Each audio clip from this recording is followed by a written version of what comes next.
So welcome back, Internet, to somewhere's around the 60th episode. I don't know, I lost count. I stopped posting episode numbers a long time ago. Um, if you're here and you know who we are, then you're here. Cool. Mm. Um, Last time when we left off, you guys were just getting ready to leave the kind of space trucker port, uh, Zorbos, I think it was, where you had kind of some professional wrestling adventures with the Intergalactic Wrestling Federation, uh, and had made a few deals with their booker, the guy who seemed to be in charge of the wrestling operation. Tohan, you specifically had requested of him that he send out some bounties on Jarl Axel, who had escaped your custody previous. So back to the old note skis here. Um, you also had picked up a new crewmate, Kinsasha, who was a rather stout young lady who was very enthusiastic in the ring and was all about being helpful. And after seeing the craziness that had ensued when a very large creature broke into the arena, she had decided to accompany you and seek out her fame and fortune outside of the wrestling ring. Um, Umbra, as you would remember, had briefly vanished last time to go to have some sort of a uh, interlude, as it were, with none other than Asmodeus, the prince of the devils of the nine hells. And when you had returned to the ship, Umbra was there waiting for you and was like, I was gone for like 5 minutes, guys. Where'd you go?" So she had missed your last adventure, and I'm sure you guys all caught her up on it as soon as you returned to the ship. Uh, and let's see. So when you return, Umbra kind of asks you to forgive her absence, but says that she had a very important discussion to have with Asmodeus, and it directly pertains to info about the Rod of Seven Parts, which, as you know, you guys have kind of disclosed to her that you are in the possession of, but you don't know the order in which it is assembled. Um,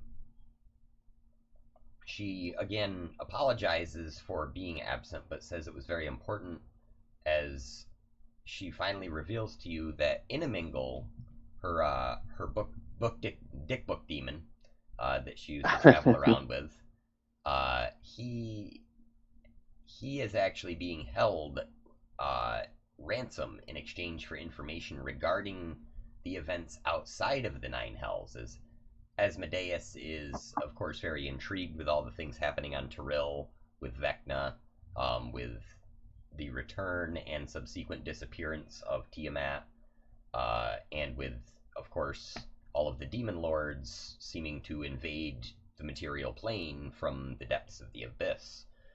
Uh, she tells you that Asmodeus actually finds the party's predicament amusing in the least, or at the least, and has offered sort of to help in his fashion, as he is also a creature of law and order. As you'll remember, the devils in the Nine Hells are also bound by strict, like, almost honor codes, and, like, they respect the laws of the Nine Hells, whereas abyssal demons are chaotic figures that just want to destroy and rend and just generally are like kind of primeval forces of destruction. Um, and she tells you that she is sure that Asmodeus respects the rod's power that you possess, and she's also sure that he wants the rod for himself. You can't trust Asmodeus, she says, but you can trust Asmodeus to be Asmodeus. Um, Mhm. she tells you he has also informed her that Orcus has now aligned himself with Vecna on Tyrell and leads the demon princes on what can only be described as a hunt that he assumes is for the party. All across Tyrell is you're being essentially hunted down. Um, and as she is telling her story, on one of Reggie's kind of panels, a alarm starts to sound on the Serenity, and Reggie says, Oh, Captain, there's a signal coming in. I believe it is from. Yes, it seems to be from the Booker. Refresh my memory on who's the booker again? The guy that was running the wrestling ring that you guys Oh, had gotcha. hired to hunt down Jarl Axel. Uh, Send it through, Reggie. Yes, yes, very good. So on the main sail, up pops your like kind of cool projector, like flat screen. Hologram. Yeah, and it is in fact the Booker sitting there, looking rather aghast at this time. There's just this look of shock on his face, and he says, "Oh, thank goodness I've gotten a hold of you. I I seem to have a message to deliver to you." And he holds up what appears to be a box, just with an open top to it, which you can't quite see in the box from the angle that the transmission is coming through from. What is this box that you're holding? He's he's looking down at it, kind of freaked out, and he says, "Well, let me uh, let me paraphrase the note that came with it." Uh, he says, "Dear mutinous bastards, uh, I have escaped your clutches and joined forces with your enemy. It seems that the hunter would soon become the hunted." And he tips the box forward so that you can see inside of it, and inside of it are 3 severed heads. He says, "These are the heads of my best bounty hunters, and I can rest assured that it is Jarl Axel at fault for their death." I apologize for your loss.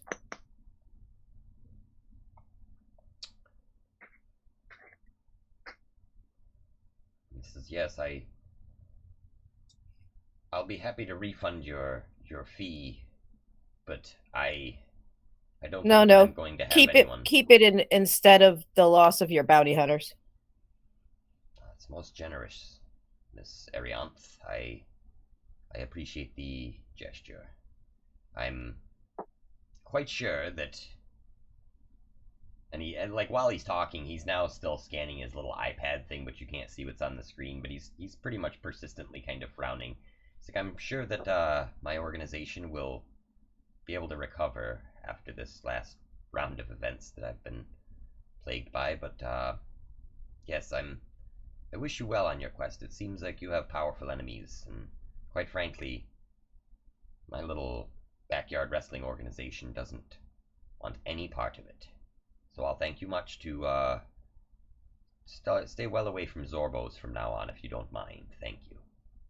I understand. I And wish you well. he nods solemnly, and he pushes a button, and the image on the sail vanishes. And Umbra kind of looks up, and she goes, "Who the hell was that?" Tohan, why don't you fill her in?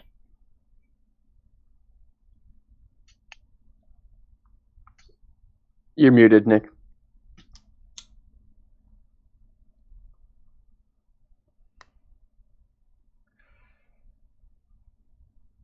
Oh, he's just some asshole. She kind of shrugs and nods, like, "Oh, all right, fair enough."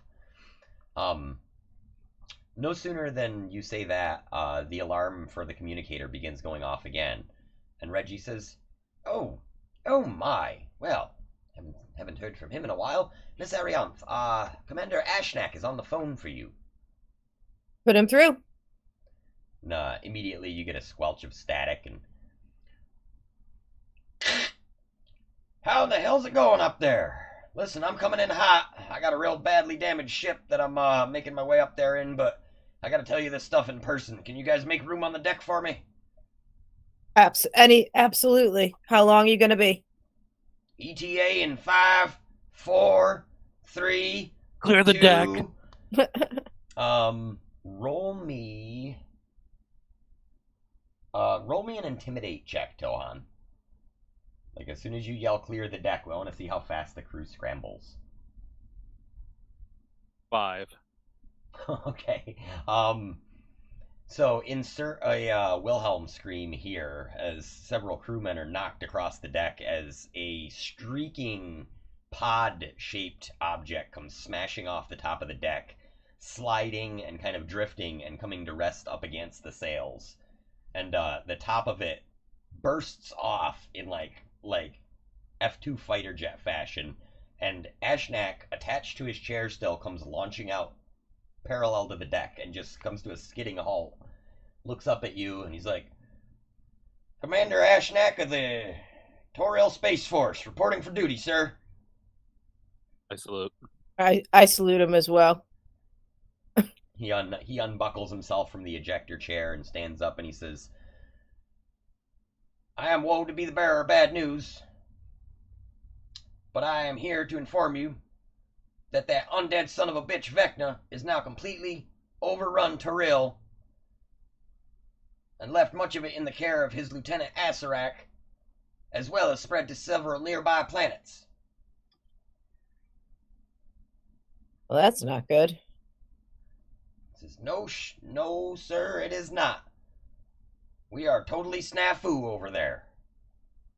Unfortunately, most of my orc boys were destroyed in the scrum, but I got a few of them making their way here on a large frigate that we managed to construct out of some old purple worm. I am sorry for the loss of your troops, sir. It's okay. We breed quick in the Marines, ma'am. Fair enough. Kind of We're on our way to try to find some answers to help in this situation. So Umbra tells you that Asmodeus did give her some information to share with you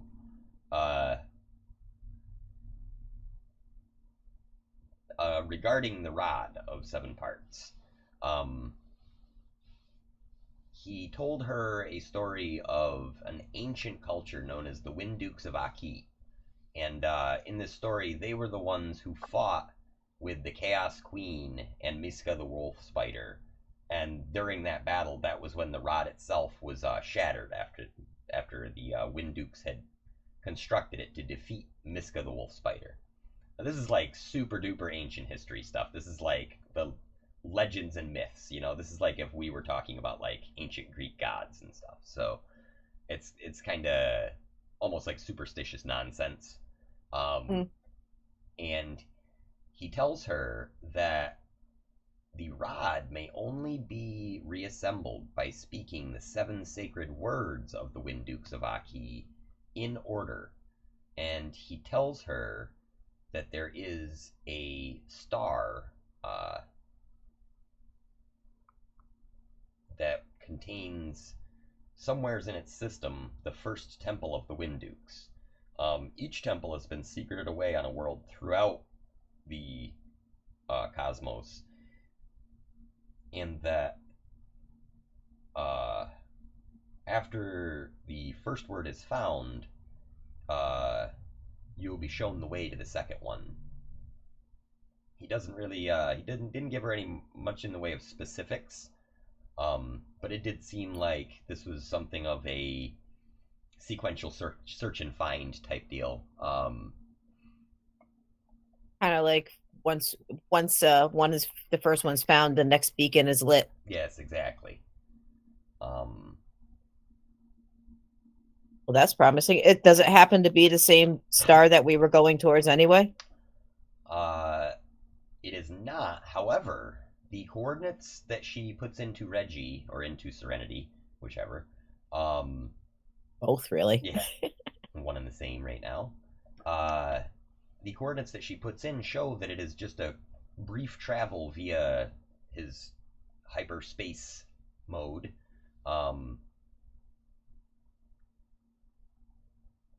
And he tells you that it should be no trouble at all to make his way there in just a few hours of speeding through the universe. Now, there's a brief aside here about what, like, the universe of realm space and other spaces look like here. So in realm space, there is a star in the center of each kind of solar system, and planets do sort of revolve around them. However, at the outside edge of each solar system is literally almost a wall of sort of crystal, hence crystal spheres. Um, and it is known that it is possible to travel from crystal sphere to crystal sphere through these kind of like small dead areas of space. And it has been rumored that those areas of space kind of can transition you to different planes of existence. They can send you to different, fully different dimensions where things are very different. They can send you back in time. It's all very like timey-wimey, spacey-wacy, wibbly-wobbly stuff.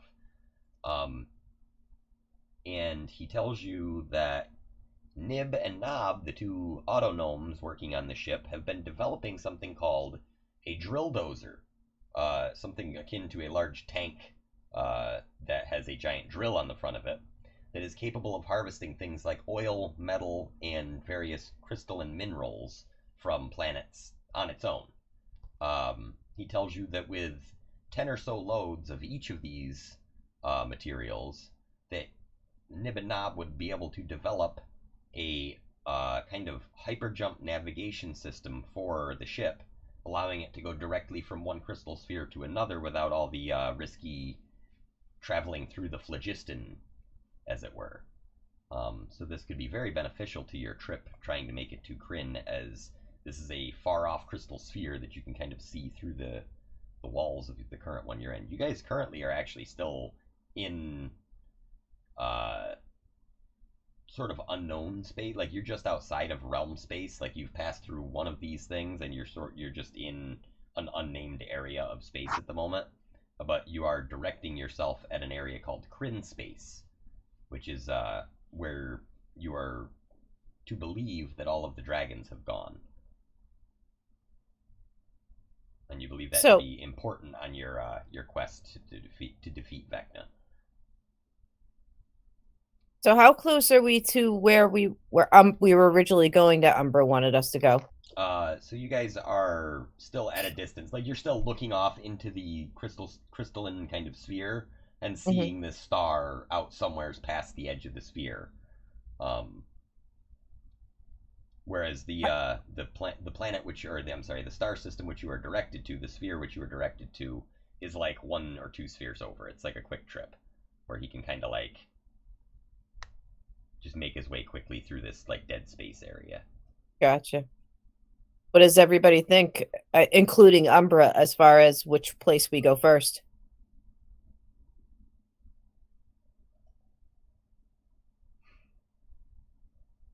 Umbra kind of shrugs and she says, well, how important do you think that rod is in defeating Vecna? Pretty damn important.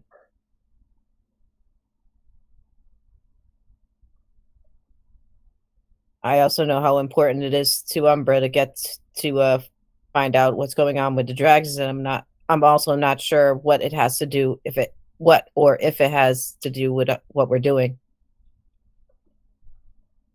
That's why, if anybody else wants to venture an opinion.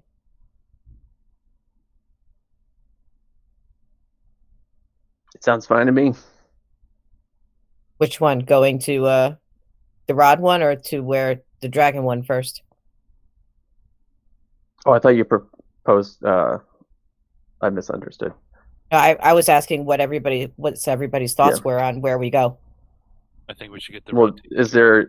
isn't there like an advantage to having the rod before we approach the what's the place called?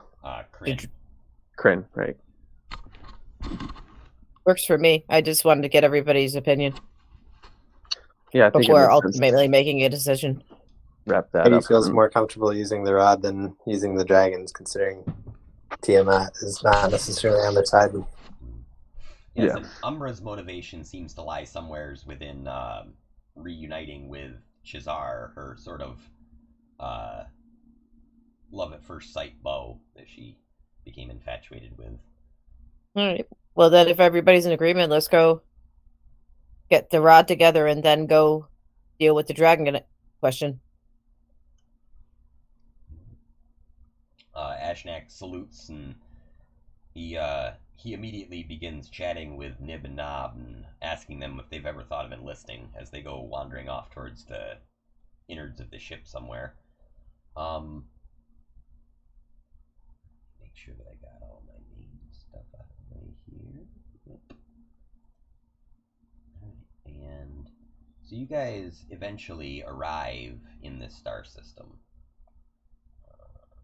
As you kind of begin coming into view of the star itself. I'm gonna try really hard not to lose you guys because this is a big map.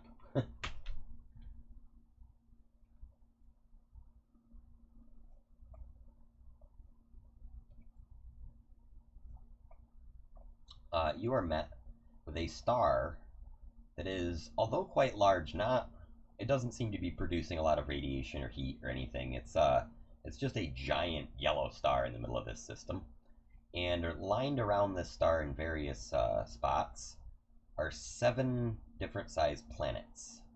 Each, Reggie tells you, with its own sort of environment.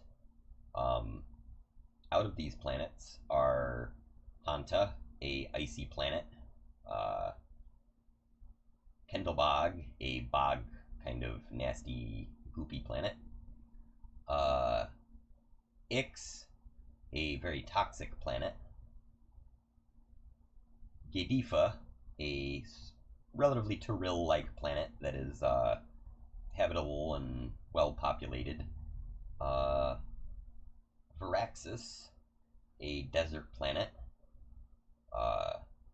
boasting some planetary rings, and Dalankan, or Dalansan, I don't know, a ocean-based planet, like a water world.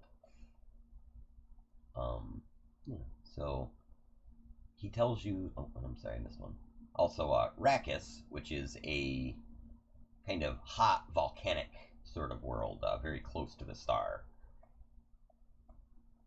So as you guys are approaching, let's see this, what happened? I lost you. Where'd you go?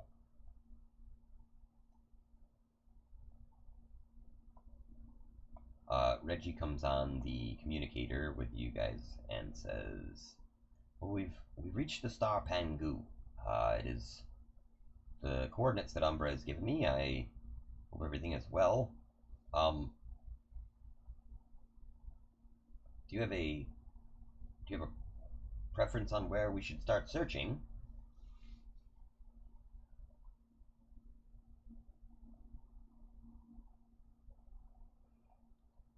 Now, he only gave you star system coordinates, essentially. He only gave you, like, the direction of the neighborhood, not the actual house address.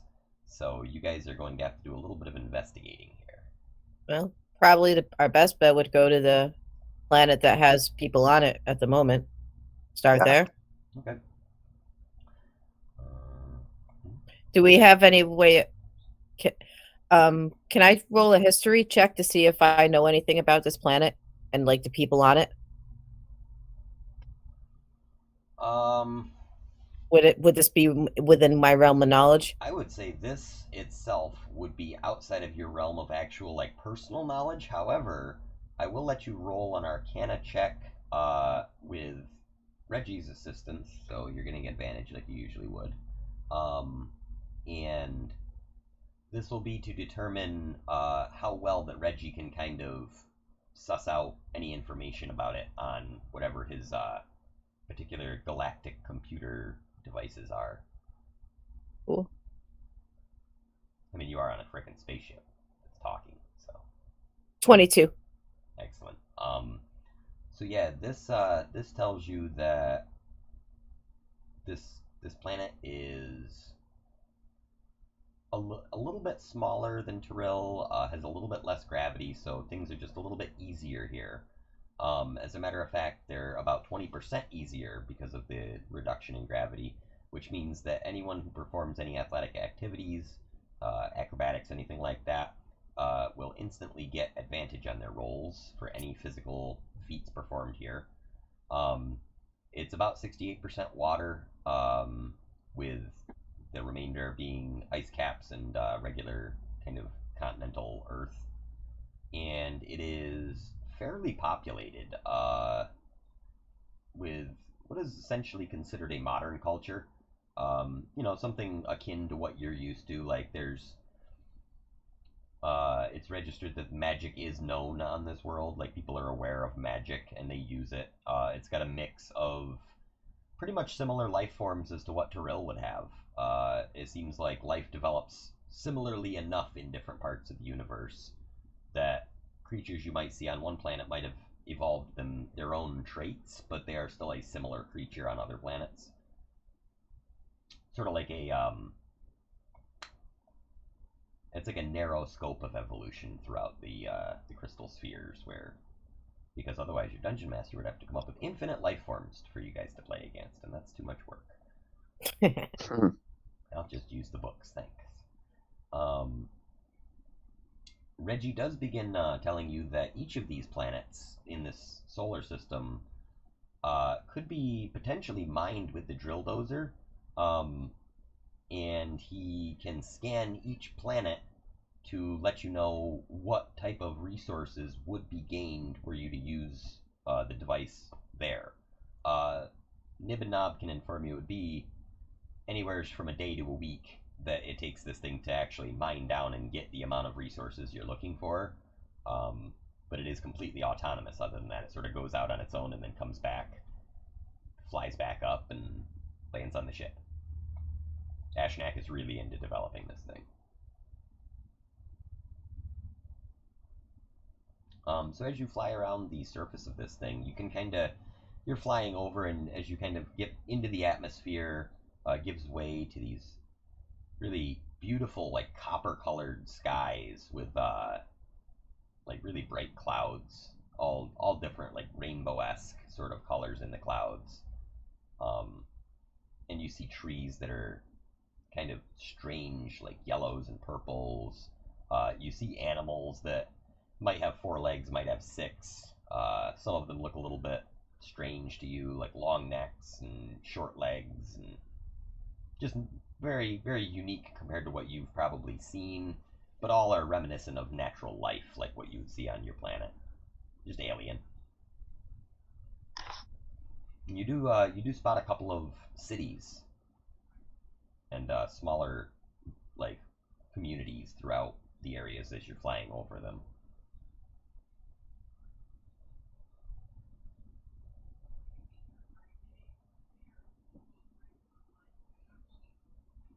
So Reggie asks if you would like to scan any of the... You can tell us they're one Uh, of those bug cities.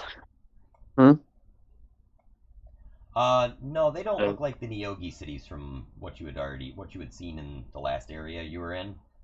These seem to be mostly populated by humanoids of various types, but they don't seem to be like war-stricken or anything. It's like they seem like a fairly peaceful society, as far as you can tell. There's no like obvious outward like shit blowing up or anything like that. It just seems like another day on a planet.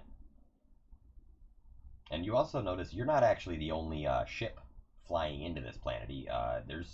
You've actually had a few zip by you going very fast.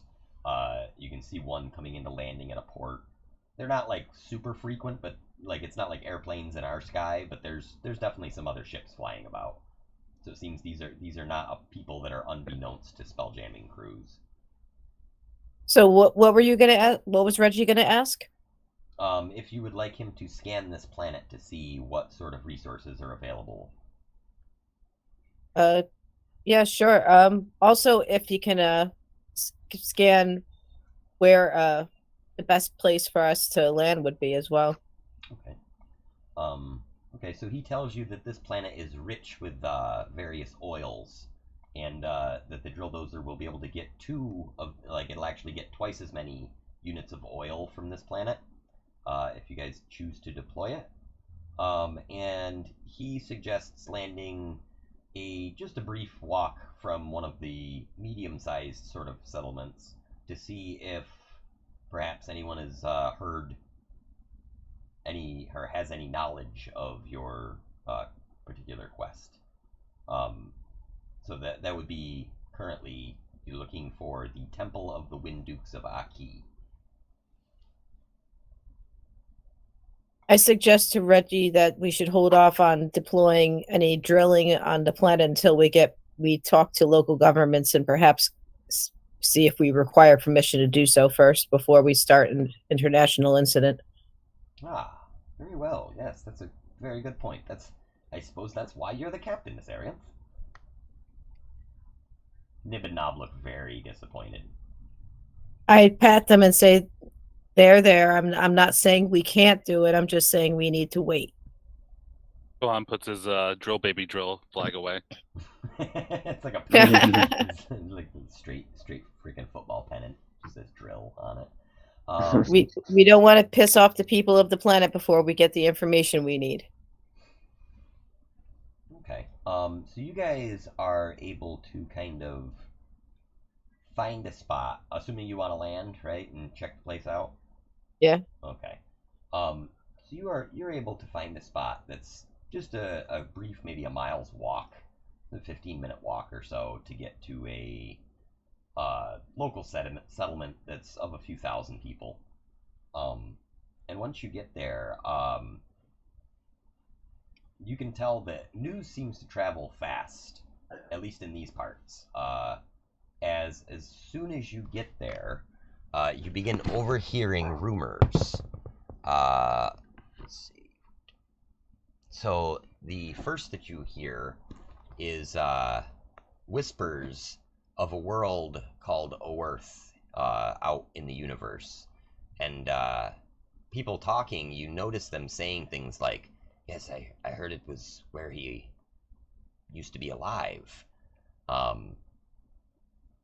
Another begins to say the name Vecna. You hear distinctly what sounds like Vec, and then his wife slaps him across the back of the head at one point. But it seems like there is news in this town of Vecna's kind of outward expansion from your star system into others. This is big news. This is people knowing that this is going on, and he's just expanding and expanding. The other rumor that you hear is actually about Kryn Space, your supposed destination for the disappearance of the dragons. You overhear a wizard telling one of his co-wizards, I guess, that Kryn Space's temporal alignment seems to be being affected by something. It seems like there is some sort of temporal displacement going on throughout that crystal sphere, as though it doesn't line up with the rest of the crystal sphere's timelines.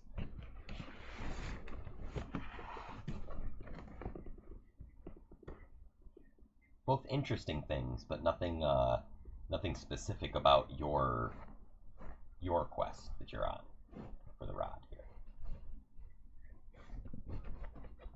I suggest that we try to search out the closest religious-looking place. Okay. Yeah, so fairly easily in this town, you're able to find something that seems to be some sort of a temple. And as you approach it, it's the typical temple stuff. It's big steeples, large stone blocks, some crazy statues of what must be their saints or their patrons or patron saints. I nudge Mackie and say, "Yep, you're up." Yeah, she's got tongues prepared too in case we need to do some translating. You are greeted at the gate by a young sort of lizard folk person, dressed all in some kind of light pink robes, and he comes walking out, bows his head to you gracefully, and says, "Welcome to and lets out a hiss that's just like this big long snake hiss. He's clearly speaking in some sort of parcel tongue. Yeah, Harry Potter reference. Maggie, do you choose to cast tongues? Yeah, she'll cast it on herself. Okay. So you catch the last half of what he's saying, and it's something about the venerable temple of the holiest, and it's like just this big long drawn out name for this temple. that clearly references some strange lizard god that he has that's unfamiliar to you. He asks, "What brings you to the temple on this fine day?" Still in his snake tongue, like you guys are all just hearing these. Hey, Zach, I'm gonna cast comprehend language so I can understand as well. Okay. Maggie's giving just very quick summaries. And looks to the group, I guess, especially Ariane. Like, what do we want to tell them? She's used to keeping pretty hush about this, so she's not like jumping to describe everything as is yet. I basically use the channel to tell Maggie just to ask, try to find out if they know anything of this temple we're trying to find, and that's about it. Okay, so yeah, Maggie says, "Well met, friend," and describes the temple that they're looking for. The lizard lets out a kind of knowing hiss and simply turns and beckons you with a finger, like, "Come hither," and begins walking into the temple. He leads you to a small room that is filled from the floor to the ceiling with books, and climbs up on a short ladder, dusts some dust off from one of the shelves, kind of coughs a little bit, which sounds weird because I didn't know snakes could cough or lizards could cough until just now. But Aaron just wants to like shut herself in that room for like hours and just go through books. So the snake pulls down a single volume, and now Maggie has tongues cast on her, but Arianth, you have comprehend languages. And as he takes down the book, you can kind of see whatever lettering is on the book shimmers and sort of fades and then becomes like a form of common that you can read. And it says "Legendary Temples of the Known Universe" on the cover of the book. He begins flipping through, and as he is, like, the same thing is happening all down these pages. He's flipping just a little bit too fast for you to actually read the book, but you're starting to be able to make out words as the pages are turning. And by the time that he lands on a certain page with a large picture of a temple, he sort of points to it, and it says, "Many legends have been told of the Wind Dukes of Aki's glorious battle throughout the heavens with the forces of the Chaos Queen. However, few know that that the temples of these Wind Dukes are known to exist. Fewer still know their locations. It is rumored that the location of this temple has been buried through sort of the length of time that it has been what it is, and as is the way with temples, it has been reused and repurposed many a times. It is, however, rumored to be on the planet of Varaxis in the system of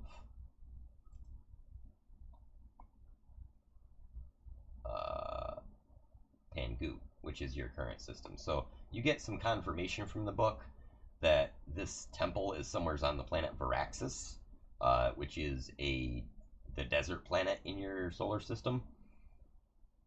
Very hot, very dry place. The lizard folk sort of looks at you, smiles like he's glad to have been helpful, and shrugs and just kind of gives you the old Cobby Lane, like, points both hands at the book, points at you, points at the book, shrugs again. Maggie says, "I'm sorry, I don't understand."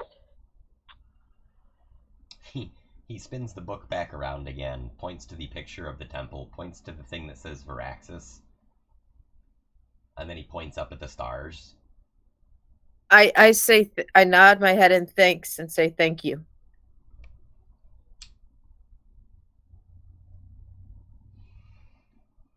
The lizard folk nods his head, like, gives you the old "you're welcome." He starts to hiss again. Now, Maggie, you understand him again, and he says, Is there anything else I can do of service for you today?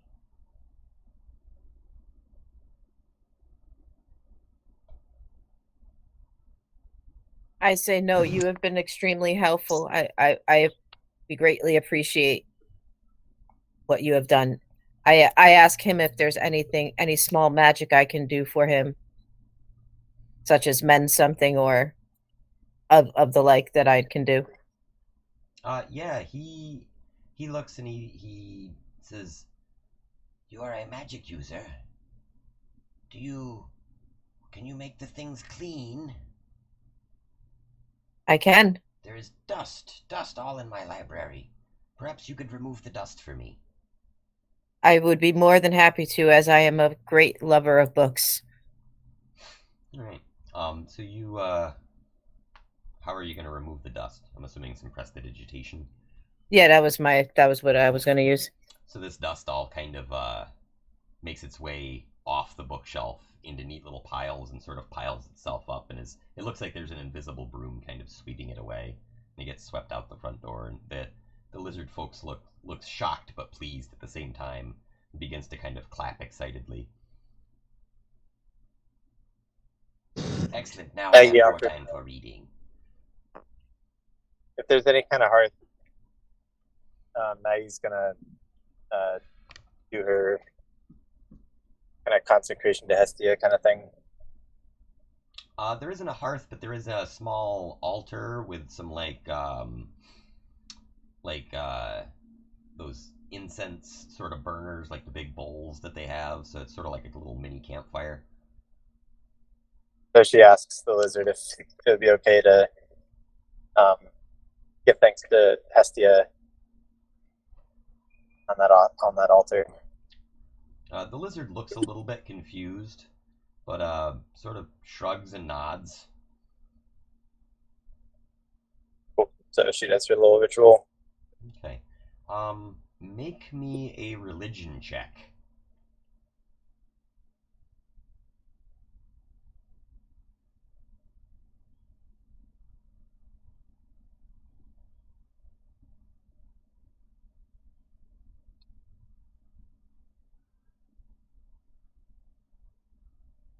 $23 altogether. Okay. So yeah, you kind of can confer as you're doing your prayer to Hestia. I feel like often it's a matter of you reflecting inwardly and doing. It's almost like you're praying within yourself, not so much to an outward deity.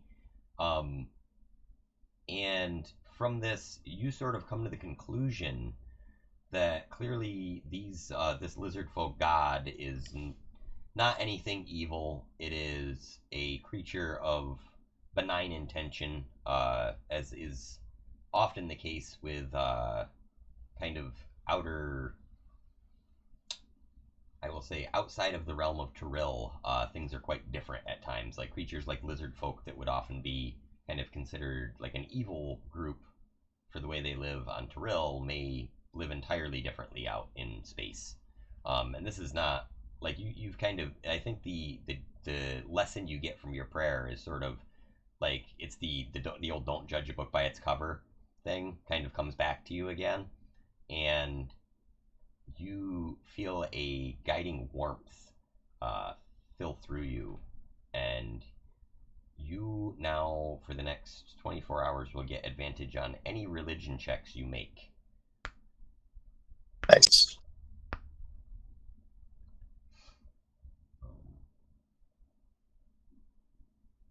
Cool. All right. Now, right, I ask Vanadia and Tohan if they want to go maybe talk to some local people and ask if it's okay if we do some drilling. Sure. Okay. If they ask what the purpose is, how much information do you want us to give? What is the ultimate purpose? To try to acquire materials to build yourself a sort of better jump drive, to be able to jump faster between these crystal spheres. We probably want to keep that to ourselves, I would imagine. Mm-hmm. So I guess it's kind of hard to get permission unless they're gonna be curious, you know. Just like ship. I mean, basically, we've got these. Like our crew has plans for improvements to the ship, and these will enable them.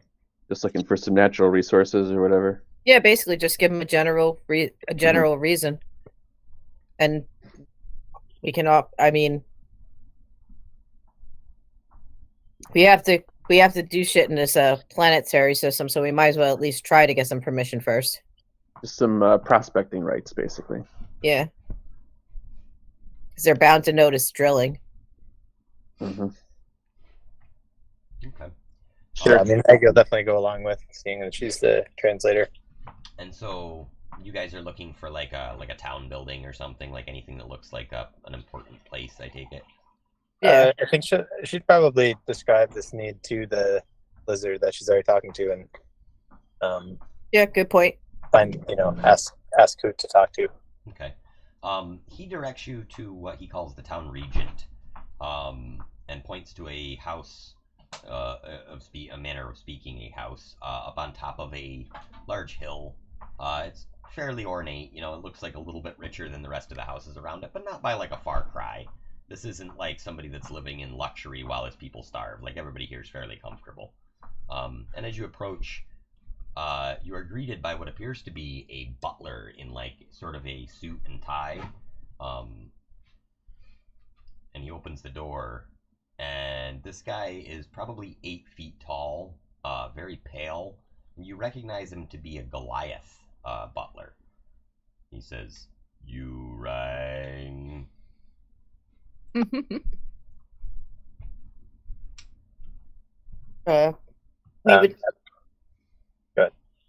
I was just gonna say, can we speak to the owners and residents? I don't know. He looks at you and says, "No soliciting," and begins to close the door very slowly. We're not soliciting. Right. Maggie says we're sent by the lizard folk from the temple to ask about harvesting resources for our ship.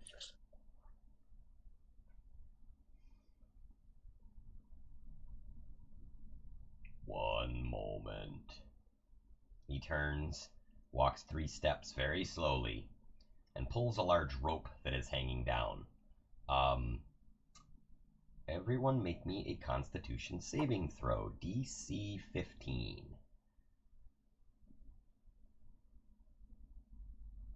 11. That's a fail. 20. 30, 20. That's a pass. 11. That's a fail. 24. Okay, and that's a pass. So, those of you that failed take 10 psychic damage as the echoing sound of a huge bell rings throughout this house, like this huge gong, gong, gong, gong. From a large, kind of curved banister comes sliding down a very short, brown-skinned man with a pencil mustache and sort of a slicked back comb over, wearing a 3-piece pinstripe suit. Says, "Hey there, chaps. How's it going?" Well, Matt, how are you? I'm excellent. How else is there to be on such a wonderful day? Indeed. We were wondering, the fine folk at the temple told us we should speak to you about possible mineral lights to gather resources for our ship and our travels. Ah, space miners, eh? All right, well, nothing that I like better than a person trying to get rich. Hey, have you guys seen my wife? Does she look like? She's about this tall, and he stands up on his tippy toes and sort of jumps a little bit and puts his hand up. And makes like a huge hourglass figure. Dark hair, really pale. And you hear a voice. "Oh, darling, who are your guests? and out walks this just really tall, voluptuous, dark-haired, gothic, like total babe of a wife of his. He says, "Please let me introduce myself and my wife. I'm Momaz Madams, and this here's Orticia." I knew this is where we were going. It's October, guys. It's totally October. Love it. He says, "Well, if you came to score some quick loot, boy, have I got a deal for you. You say you want to drill some natural resources. Well, I tell you what, I think we can definitely come to some sort of an agreement here. You see, we've been dealing with this problem, zombies. You see, zombies keep coming up every night. No matter what we do, we chop them up, we burn them, they come back. It's strange, you know, really. I mean, they're not very dangerous. They're actually really slow and kind of stupid. But I'm pretty sure that there's something around town that's causing these things to come up. If you can find that, I'll sign off on any permission you need for this town and the surrounding area to harvest whatever you want." Can I do an Arcana check and see if I can sense anything? Meanwhile, Maggie takes the deal. Hey guys, sorry, I gotta do something annoying for a second. I'll be back. Yeah, no worries. Can I do an Arcana check, Zach? Yeah, go ahead.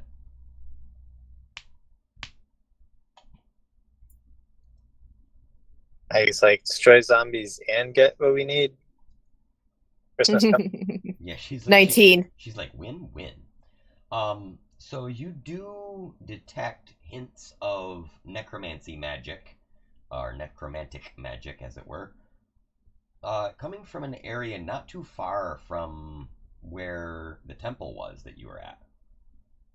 It's not very strong. It's just like a very kind of basic, like reanimate type spell or something along those lines. It seems to be active in the area. I tell everybody what I'm sensing and suggest we try to track it down.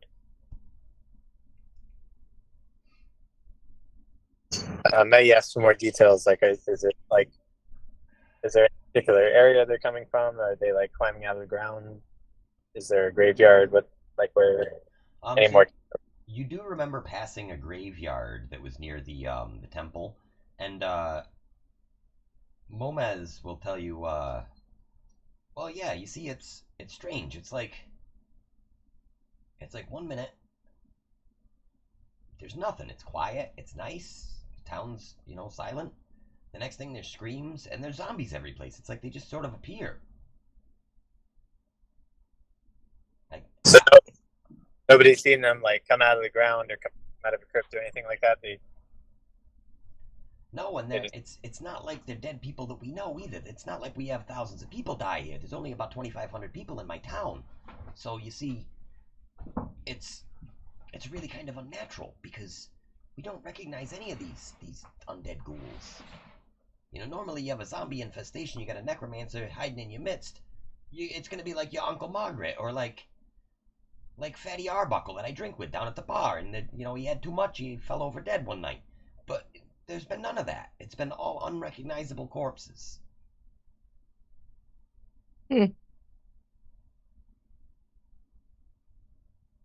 Well, shall we try to trace the source of that spell?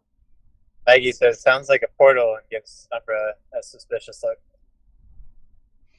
Umbra looks over and goes, not one of mine. Yeah, let's go check out the area that we sensed there, yeah. Right. So you head immediately back, and you guys are kind of on, this is you're on a bit of a timetable here, so you are jogging back to this place. So you've only been on this planet for a few hours tops. You get to this kind of graveyard area, this crypt, and you're sensing this magic. But you don't see any signs of zombies, and it is now approaching nighttime on this planet.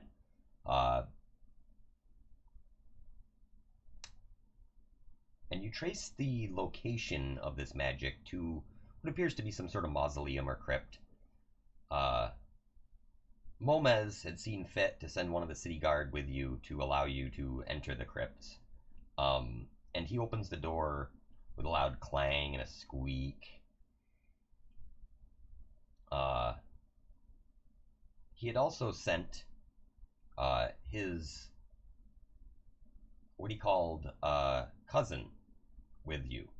A short fellow with hair so long that it covers his face. I'm back, guys.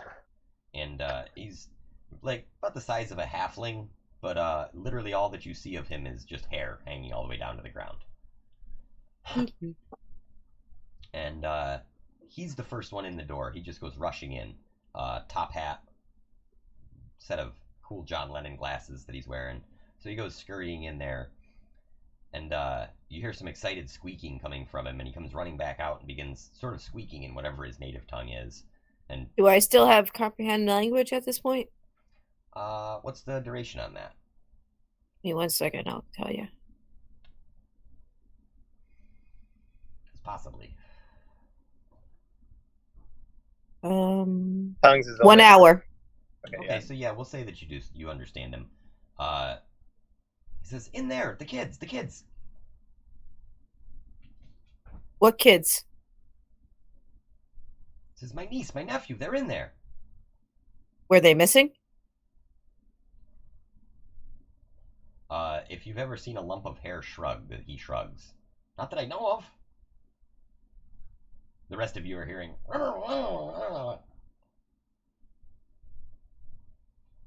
I explain what the what cousin Ed is saying to us. Well, let's go investigate what's going on. All right, you head into the crypt, and you immediately notice from behind one of the sarcophaguses in this place a faint glow.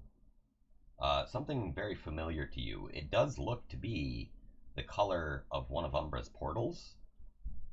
And as you approach, you can hear kind of giggling and snickering. They're never going to expect it tonight. I know. Dad got so mad last time.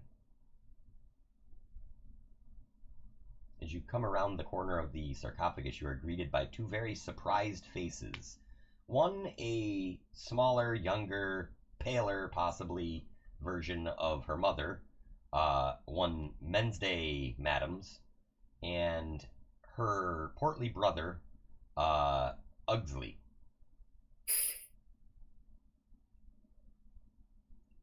Well, I see what's going on here.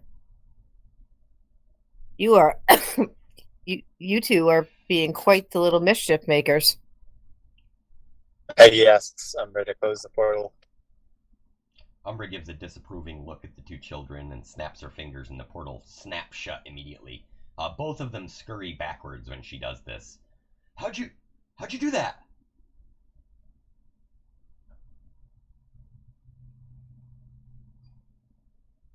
Umbra just kind of looks at them, looks at you. She's like, "I hate children." Turns around and walks out of the mausoleum. Aaron snickers. Yeah, you find it quite ironic since it was only like 2 weeks ago that she was about that age. I say to the two kids, "Come on now, we need to go speak to your parents." They both kind of get up, like they've got that face like, "Holy shit, I got caught. This sucks." And they begin to march out. Meanwhile, cousin It, we'll say that your comprehend languages expires at an extremely opportune time, as cousin It is using some very colorful meeping and mooping to describe what his brother will do to them when they get back to this place. Upon returning with the children to Madam's Manor, you are greeted by Momez and Orticia. Boy, that's really hard to not slip into getting sued. Sorry, cousin Bit. I meant to say cousin Bit. I'm not honestly worried about it, but I gotta commit to the bit. Hey, commit to the bit. There you go. Yeah, so you get back, and there are all the expected admonishments, and of course all the crying victim by the kids. They are persistently sort of dictating that they didn't make the portal, they were just having some fun with it. When Momez finally asks, well, how long ago did this portal start anyway, kids? They tell him it was about a week or so, and that they saw the first zombie or two come through on their own. After that, it was just a matter of using some basic schoolyard magic to convince more of them to come through and cause a little fun. Ugsley, the entire time, is playing with something in his pocket, and a small severed hand comes crawling out from around and crawls up on top of his head, does a little hop, like a little spider hop, and then scurries back down his shoulder across his leg and goes into a hole in the wall. And he says, what have I told you about keeping pets, kid? I'm not feeding that thing. You're gonna get a job and you're gonna feed that hand yourself. Ugsley just looks, okay, Dad. Aggie's freaked out. She's like, Anna Vecna. Aaron is Look at my hand. Yeah, your hand's still there. So Momez thanks you and promptly signs any rights to drilling that you wish in the area, and asks if there's anything else he can do to be of service to you. I ask him if he knows of any buildings on the desert planet. He says, oh, Varaxis? Geez, why'd you want to go there? It's drier than a camel's hump. Well, I mean, yeah, hang on. Let me go to the old madam's library here. And he says, Lurch, elevator, please. And the large butler picks up Momez and throws him onto the second floor balcony, where he lands with a somersault and comes up somehow wearing a fez. He then kind of slides his way over to a bookshelf, begins throwing books rapidly over his shoulder until he comes to the one he wants and goes, aha, here it is. Catch! And he tosses a book down to you. Arianth, make a dexterity saving throw to see if you catch the book or if you catch the book in the face. 14. You manage not to get hit by the book. It sort of falls clumsily on the floor, and you scoop it up. He goes, sorry about that. That was a real zinger. As you look at the book, you can see that this one is written just kind of in the common universal language of humans, elves, dwarves, etc. And this one is Legends of Secret Temples of the Universe, Part 2. He says it's real rare. And in this one, it distinctly describes the shape and sort of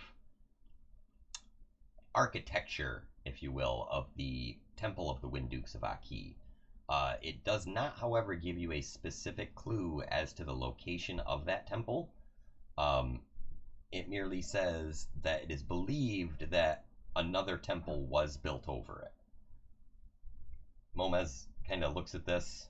He says, well, perhaps your best bet is to go to Varaxis and start looking at temples. I mean, it's a pretty good picture here. You could probably recognize it just by looking at it. I commit the image to memory and ask him if he has a way to copy it for me. He kind of chuckles, says, sure, hang on, rips the page out of the book and hands it to you. I nod him. I say thank you very much. He says, no, thank you. It's not every day that I can get one over on my kids. Usually it's, usually it's them kind of getting one over on me. So it's been nice. I say I've enjoyed meeting him and his family, but now we must go. Yeah, I understand. The universe is a busy place. Hey, did you hear that, did you hear about that, what's his name there? That lich guy. He's on, what was that place there? And Orticia goes, Toril, dear. And he goes, yeah, Toril. What was his name again? It was like Edna or Mechna or Benna or Benihana or and she says Vecna, dear. Yeah, Vecna, that was it. Yeah, anyway, I heard that he got to the outer planes. He even I guess so one of his undead armies is laying siege to Sigil right now. You know that city with all the doors? And as soon as he says this, Umbra's eyes go completely wide, and she goes, "Dad!" and dives headfirst through a portal. And Foomp is gone.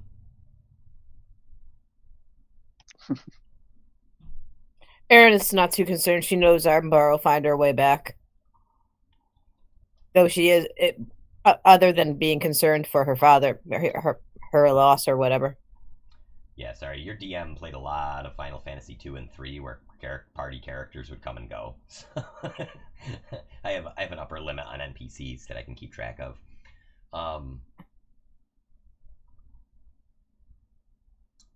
So Momez gives you a final warning, and he says that there has been some battling going on between the forces of the Gith and forces of the Illithids, the Mind Flayers, throughout the local system. He says that many systems suffer this as the war is spread kind of far and wide across space. He says, you're having a really bad day if you run into one of these battles, because your best bet is to run. You don't want to get caught by the Mind Flayers, because they'll take those little worm thingies, they'll put them in your brain. That's no good. You don't want that to happen. It's not really great to get caught by the Gith either, though, because they don't really take prisoners. You see, they're assholes. They're not really great humans. That's why they're Gith. It's because they're not good at being human. I appreciate all of the knowledge you're giving us. You've been a great help. Yes. Well, if you'll excuse me, it's time for my noon o'clock dance lesson. Horticia! And he goes gallivanting off, doing like kind of a half a waltz by himself. And you hear, "In here, dear." I like those guys. You start hearing like tango music going on. Aerith looks longingly at and wants to stay, but knows she has to go. All right, so where would you guys like to head off to? What is your plan here? Everybody good with going to the desert planet? Yep. Yeah, let's go to Tatooine. Okay. Now, are you guys going to activate the drill dozer here on this planet? Yeah. Do you guys you guys want to do that first? Yeah. Okay. Yeah, do it. You guys are easily able to do so. You find an area a little bit away from the town that looks like it would be a good.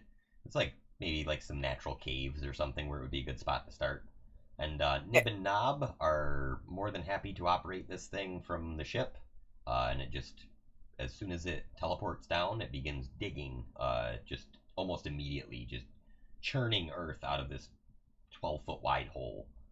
Aranith tells Nib and Nob that they need to, once they're done drilling, they need to put everything back the way they found it. Oh, no problem, Captain.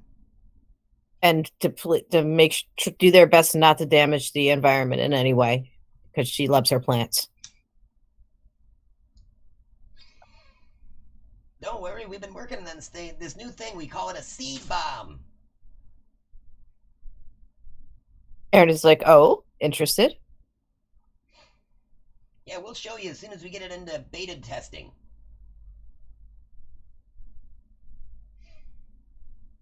So the drill dozer is well on its way underground now. I mean, this thing's moving fast too. It's clearly just boring a hole and spitting earth up behind it. Nib and Nob definitely reassure you that they will be able to fix any damage, any superfluous damage that is done to the planet. You guys are free to travel back to your ship.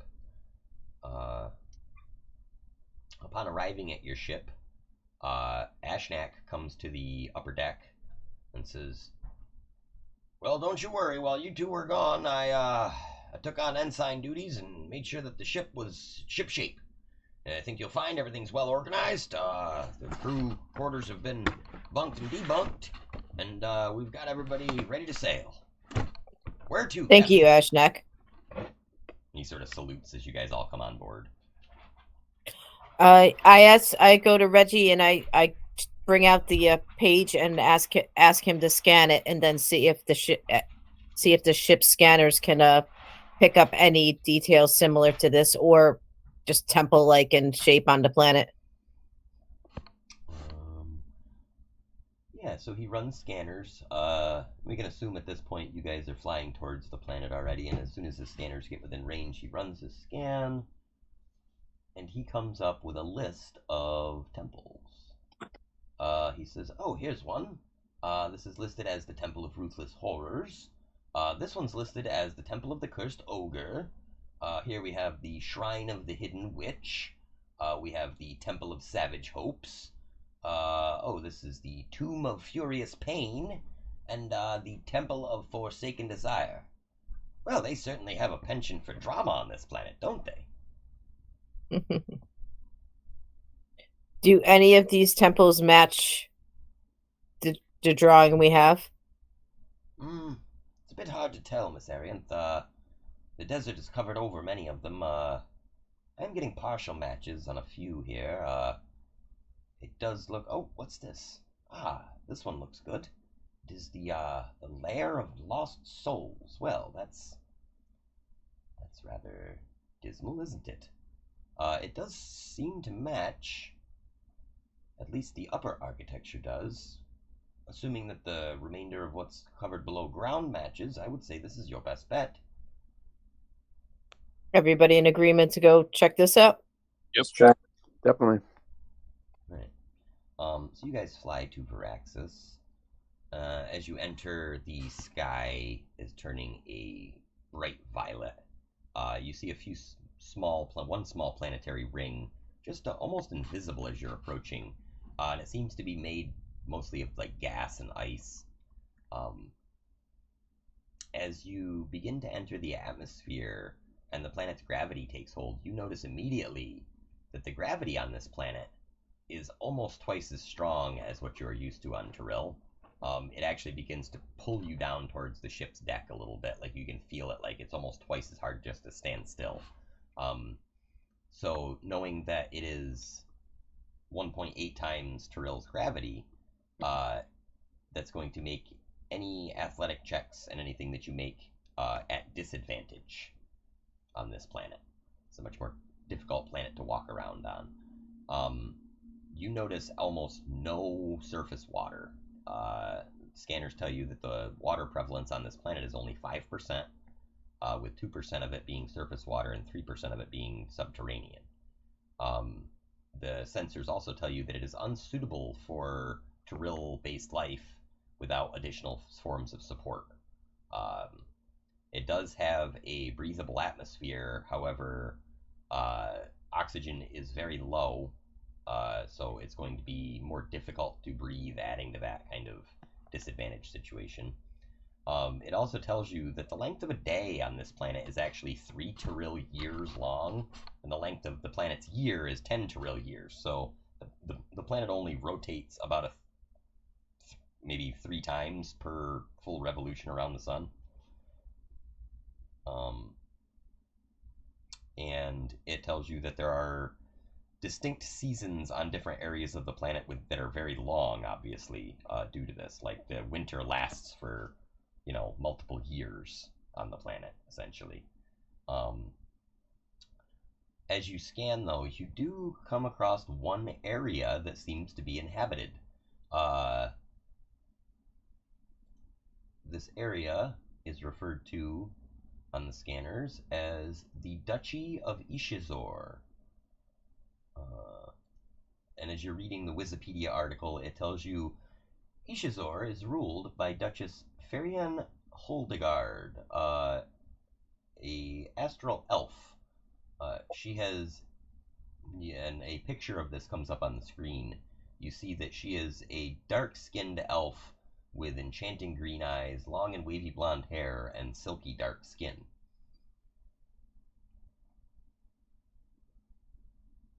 It also tells you that the Duchess rules over the whole area, although certain areas of it are in dispute from various sort of ne'er-do-wells and forces that conspire. The Wikipedia article also says that the culture of this area is based on an ancient prophecy that tells of a young child who will bring a new age of prosperity to Ishizor. However, traditionally, some members of the society find this possibility undesirable and are actively working to undermine it.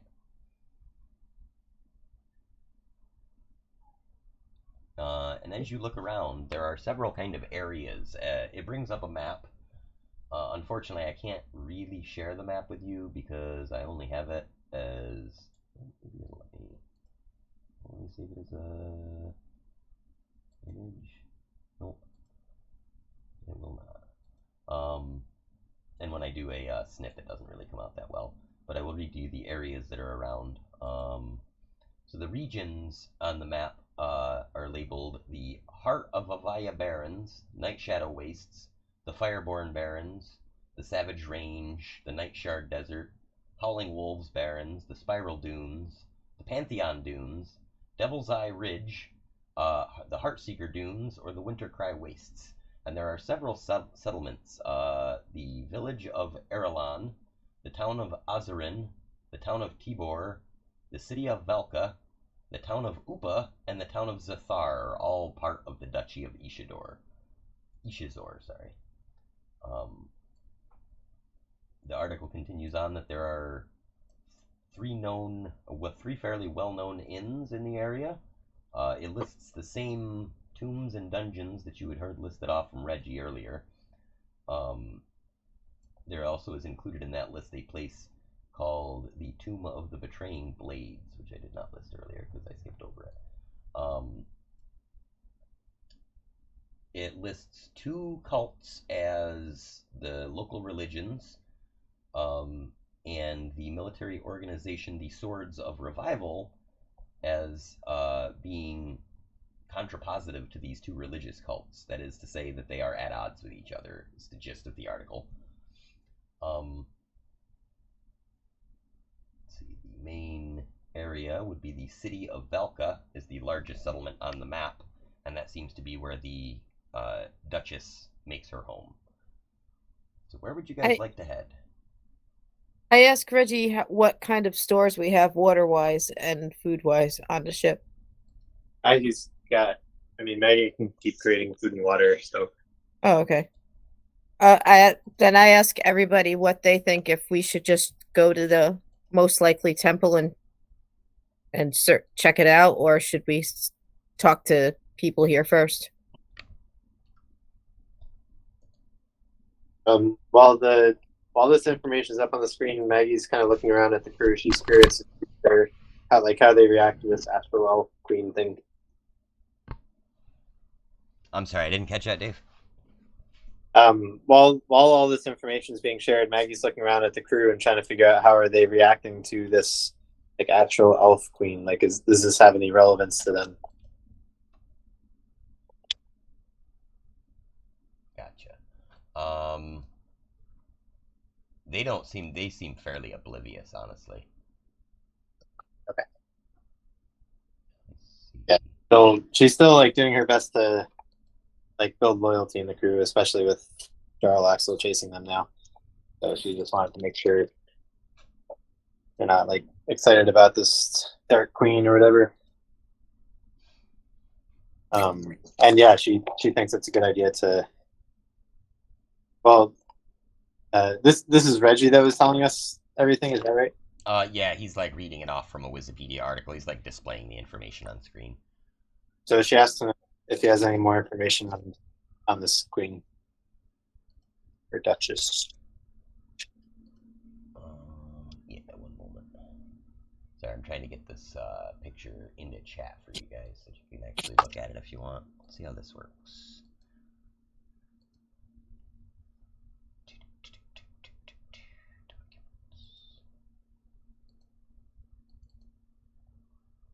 That works. Yeah, you might be able to see that.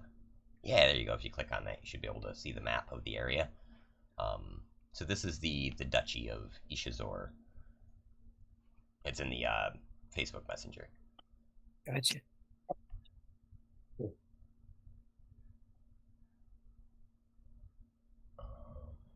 yeah, the crew doesn't really seem to react to any of this information. They're just kind of scurrying about doing their normal crew duty stuff.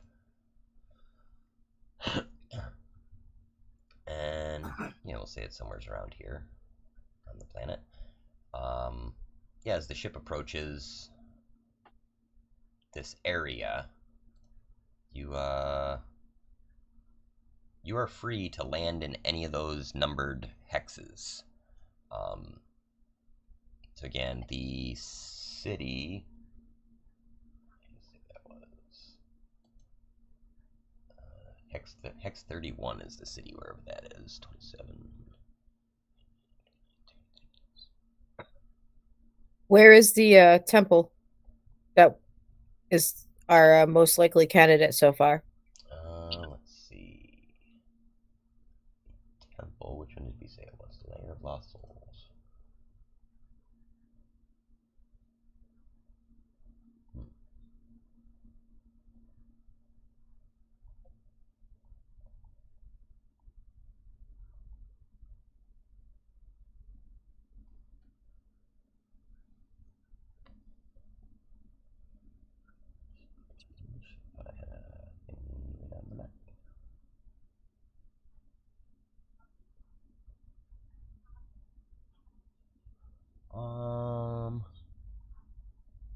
I'll make a snap call and say.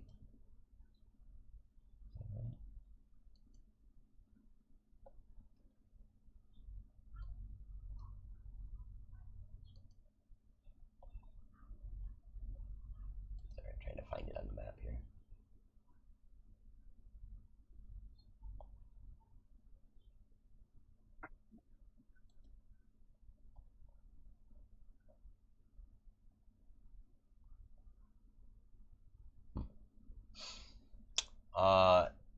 Reggie does not seem to be able to pinpoint the location exactly. He does tell you it is within this region. Probably on the southern half of it. Does he give us does it give us an idea of like what is the closest settlement to it? As far as like our options of where to land? Not really. Like, he's sort of got it narrowed down to this area that's, I don't know, say maybe like 20 miles wide-ish. I'm just guessing. Like, each hex is roughly a mile or so on this.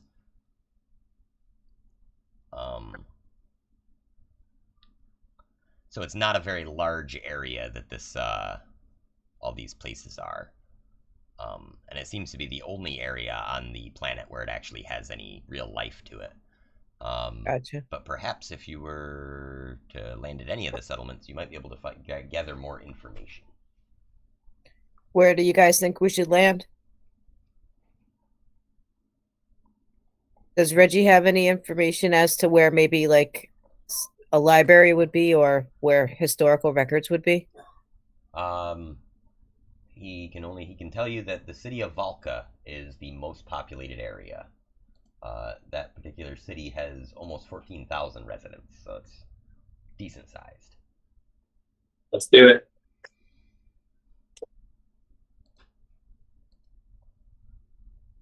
Located in Hex 31.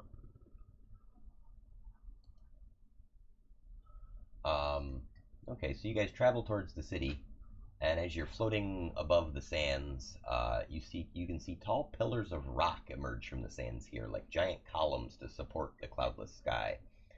The city of Valka stands secured within its guarded walls on the dunes of sands. It is ruled by the tyrant mayor Benegar of Akana, and it has a reputation for having very helpful residents, despite its kind of obnoxious asshole mayor.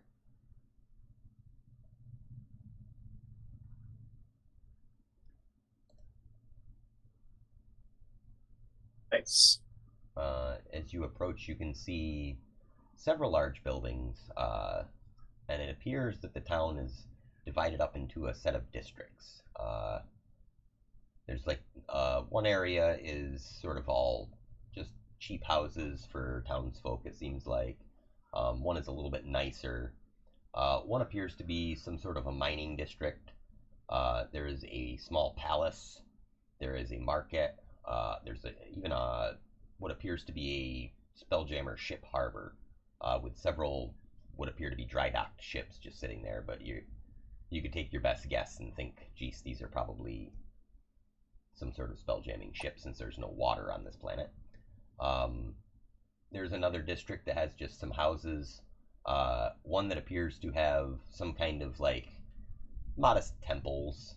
And then outside of the city walls, there is a kind of large tent city. Looks like a peasant's district.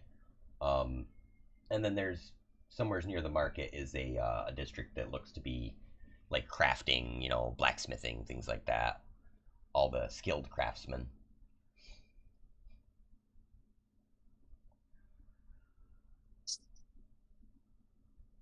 Did you say temple district? Yeah, there's definitely a temple district. Yep. That's probably a place to ask around.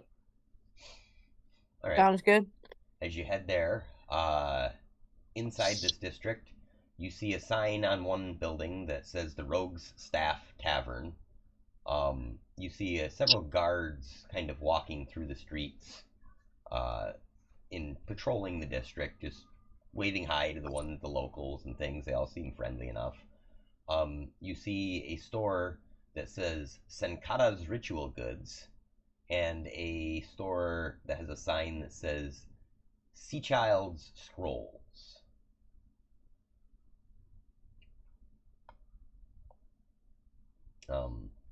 The various temples of the district are predominantly locked at this hour of the night.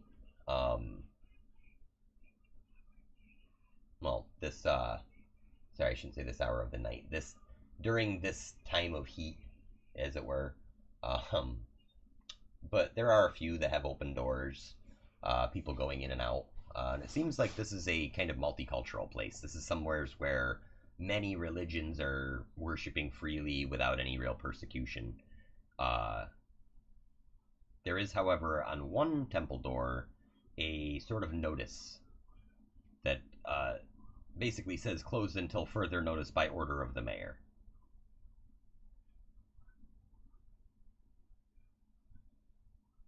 What is the name on that temple? It's sort of a nondescript place, although looking it over, you do see a few sort of carved intricacies on the doors. If anyone would like to make me a religion check, then I can let you know if you recognize them or not.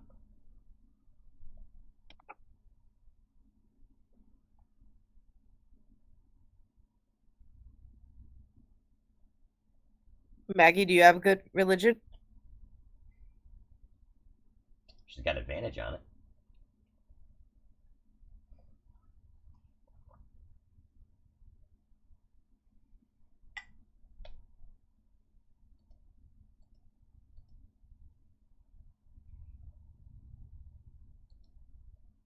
Dave, I think you're muted. Oh yeah, sorry. Cool. Yeah, she's 15. 15 is what she ended up with. Okay. You recognize that these are not the marks that were apparent in the picture of the Temple of the Winddukes, but they are similar. They have a similar kind of iconography to them, as though maybe this temple was built around the same time, but built by a different sect or a different group. And you do notice that none of the other temples had these specific markings. Most of the other ones were very obvious large markings, whereas these ones were sort of tucked away along the edge of the door, like on like rock seams and things. They were very like strangely placed. And yeah, pushing on the door, the door is firmly locked. Maggie, tells the group this and suggests they look around and see if there's any signs of life. Maybe there's like somebody still living there.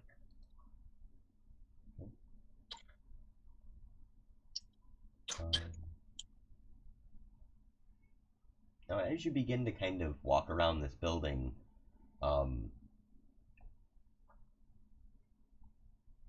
you hear a voice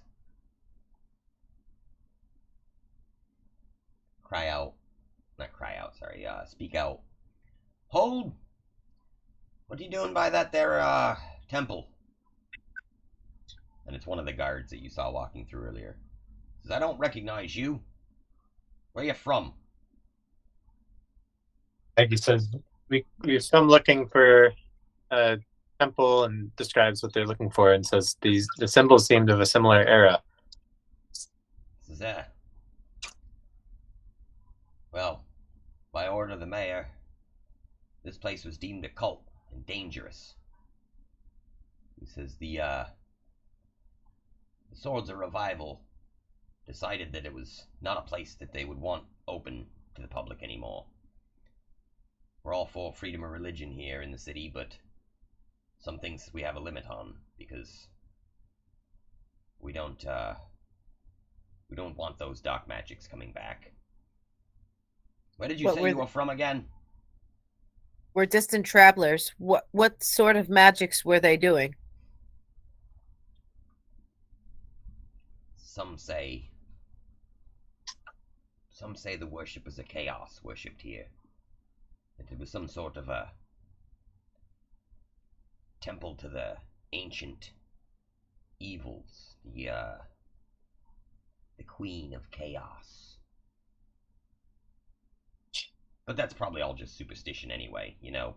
Just better safe than sorry. No sense in letting vagrants and strangers wander in here and just find their way into a place.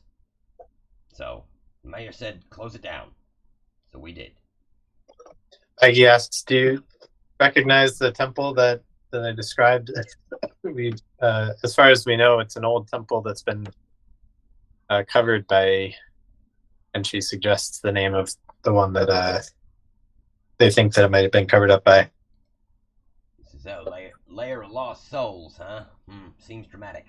Well, I don't know an exact location on it, but I'll say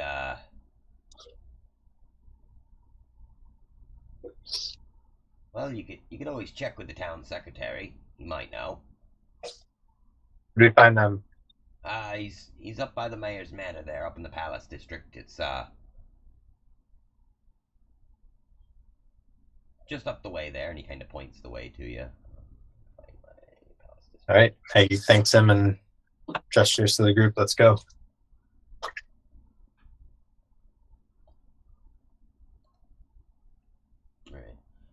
So you get up there to the Palace District, and going to the building where the guard had pointed you, you enter into a large brick building, kind of devoid of features. It looks like most public office buildings do. And you see sitting behind a desk a sort of delicately featured, tall human who is smoking a pipe and rolling 5 six-sided dice and writing things down on a piece of paper, kind of muttering to herself. And as you enter, she looks up, says, "Can I help you?"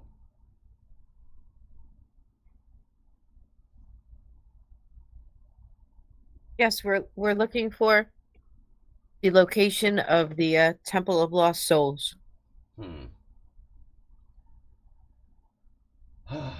Third form on the right over there, and she points, and there's like a panel along one wall, and it just has stacks of forms. You're looking for B321.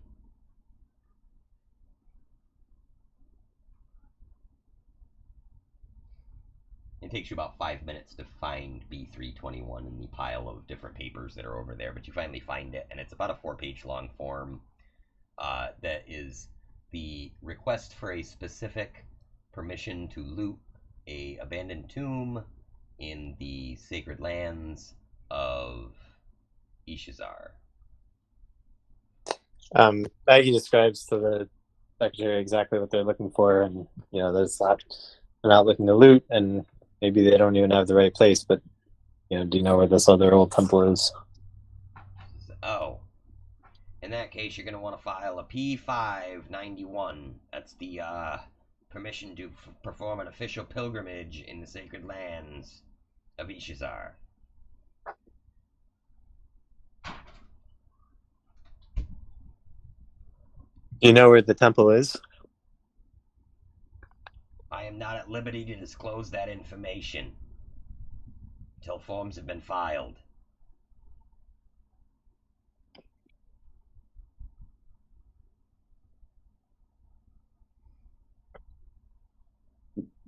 Aaron, it says Tohan pulls out 10 platinum and puts it on the blank form and hands it to her. Is this good enough? She looks. Sorry, okay. I was gonna say I also try to be as charming as possible. Like, couldn't this be a way to get us that information? All right. Tohan, did you want to? Are you trying to persuade her then by bribing her? I was trying to just straight up bribe her. So make me a persuasion check, and I am going to contest it with her wisdom. He puts a hand on his shoulder as he does that. Give him D4 guidance. 11 with guidance. Okay, 9. I gotta find her stats.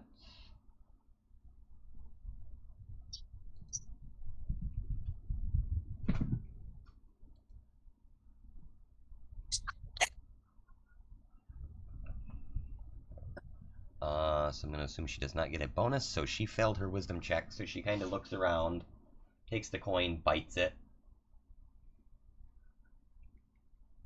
Does that taste good? Tastes real. She sticks it in her coin purse, stands up and shuffles her trunk ass over to a kind of filing cabinet, begins rifling through this ridiculous amount of paperwork. Pulls up a folder, opens it. Damn it.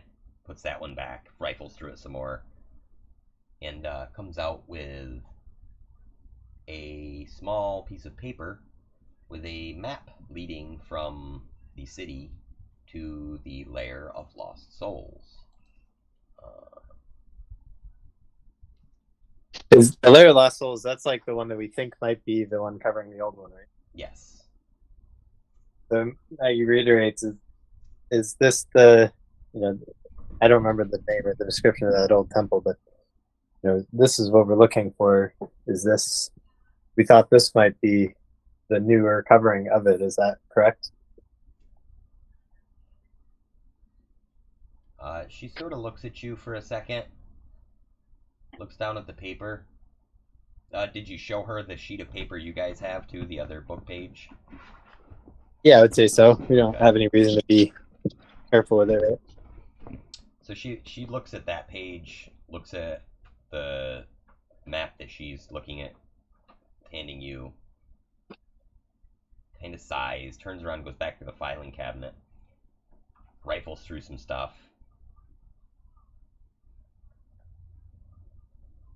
She says, "God damn it, I told him to file it in triplicate, sons of bitches." Here we go. She kind of hacks and coughs for a second, takes a big long drag on her pipe again, comes over, and after wiping the spit from her cough off from the paper, hands you another piece of paper that has a copy, like a shitty photocopy of that map that she just handed you, and it's also got printed on it the symbols that are present in the page of your book. She says, this is the best I can do right here. This is the only other info I've got on it. Any other cross-referencing doesn't turn anything up, so it's got the same markings. That's all I can say. I can't guarantee it's the right place, but my best guess, yeah.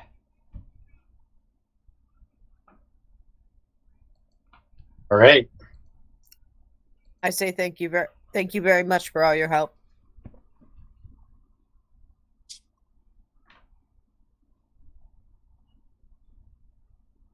Shall we?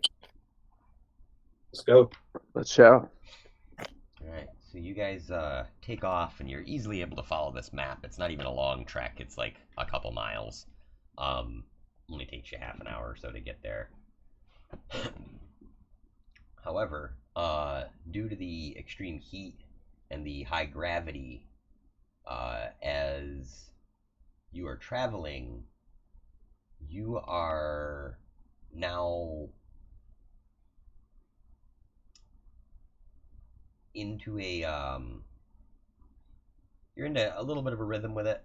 It's not undoable to get there at a reasonable amount of time, but this will speed up the rate at which you guys can become exhausted, like traveling overland like that.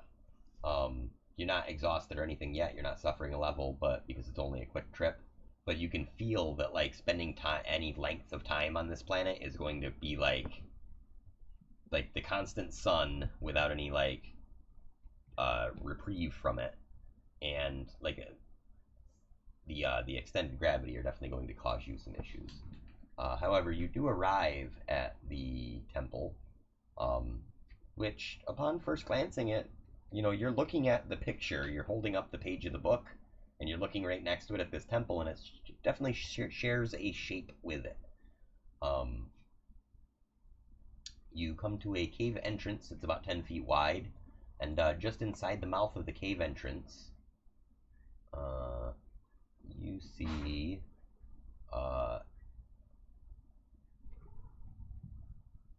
kind of a split that turns both left and right. It's just a Y intersection. So for description purposes, you are entering from the northwest of the map, so the top left side of the map. Again, it's all in one like online website thing that I'm using here for this adventure, so can't really share the map with you on this one, but I can try my best to describe it. So you're entering from the top left of the map, headed down and to the right at about a 45-degree angle, straight like kitty corner. And yeah, on your left at about a 45-degree angle, heading east is a passage, and to your south is a passage heading, both of which are about 5 feet wide. Just about wide enough for 1 to 2 of you to squeeze through. Which way does the air smell less foul? Surprisingly, the air isn't any worse in here. If anything, it's actually a little bit fresher than it is outside because it's not getting cooked by the sun. Like, at least in here, it's like slightly cooler. And it's dry weather, so there's no like moss or anything like that. It's just a dry cave when you walk in. All right, should we flip a coin for right or left?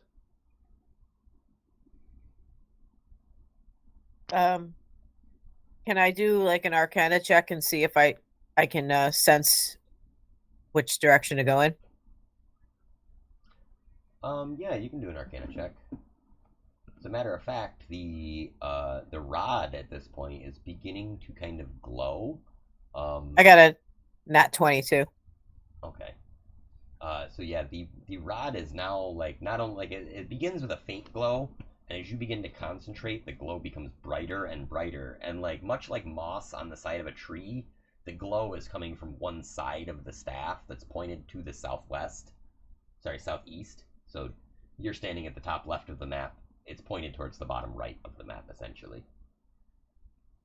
I suggest to the party that we follow whatever way the staff is telling it to go. Do it. Okay. So right now it's pointed at the corner, literally in between the two passages. So either way, would you guys like to go east or would you like to go south?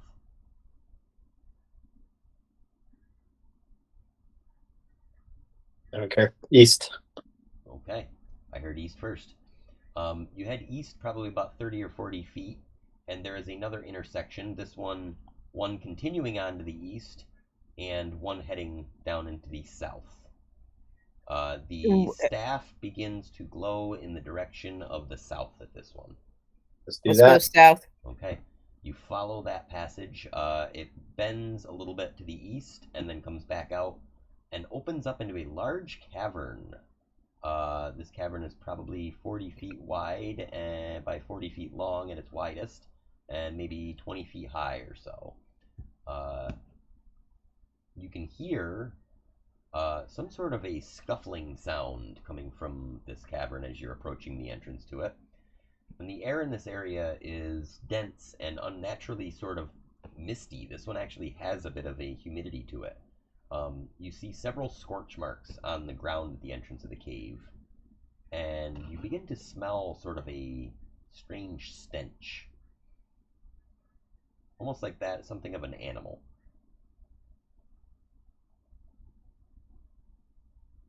How big is the area we're in? It's about 40 by 40, and there are many passages leading off from it. the entrance that you are at, just to your left, is a pair of passages, one heading back to the north, one heading farther east. And off in the southern part of the caverns, you can see several other passages leading south and west. At this point, knowing that there's more room now, I get onto my room and try to concentrate on where the staff is directing us. Okay. The staff is currently again pointing to the southeast. As you raise into the air, you hear a loud snort, and the room is filled with the clomp, clomp, clomping of hooves on stone. And I need the three of you that are not on a broom flying to make me a dexterity.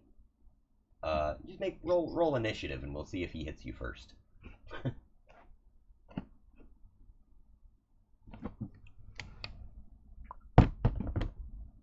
14. 16. 13. 5. Arianth, you're on your broom, so you don't have to worry about it because you're. Well, I was just saying that's my initiative. So. Oh, okay. So the other three of you actually make the check, because we're gonna double it just to save time. So your initiative on that one was gonna be the check to see if he hit one of you. He does not. So a minotaur comes charging out of the darkness at you, bellowing with his horns down. But all three of you manage to get out of the way, and this thing brains himself on the wall, like just smashes into the wall. He is stunned and will not have a reaction time. And if I know Tohan at all, Mom?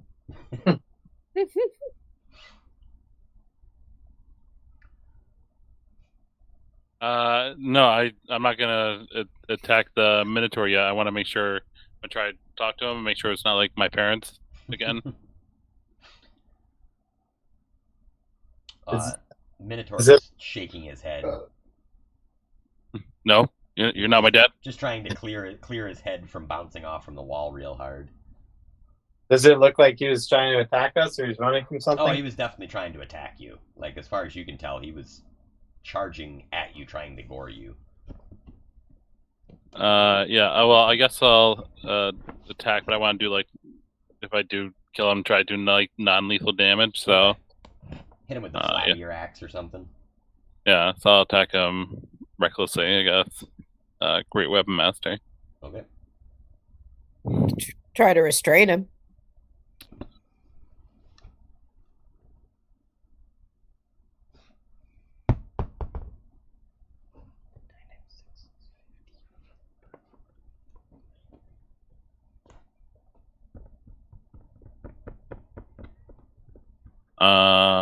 Okay, so that is 34 for the first hit. That definitely hits. I'm sorry, yeah, it was like a 27 to hit, 34 was the damage. Oh, okay. On the first hit, he is very bloodied. So that's about 3/4 of his health is just gone. Yeah, I'm guessing a 25 hits there too. Yep. And then, that's good. 28 damage on the second. Okay, so on your second swing, you do brain him on the side of the head. You actually break off one of his horns. But the thing collapses in a pile on the ground, snoring. And if any of you have ever heard a cow snore, it's one of the funniest things ever. Actually haven't. I'll have to look that up on YouTube. Yeah, it's bizarre.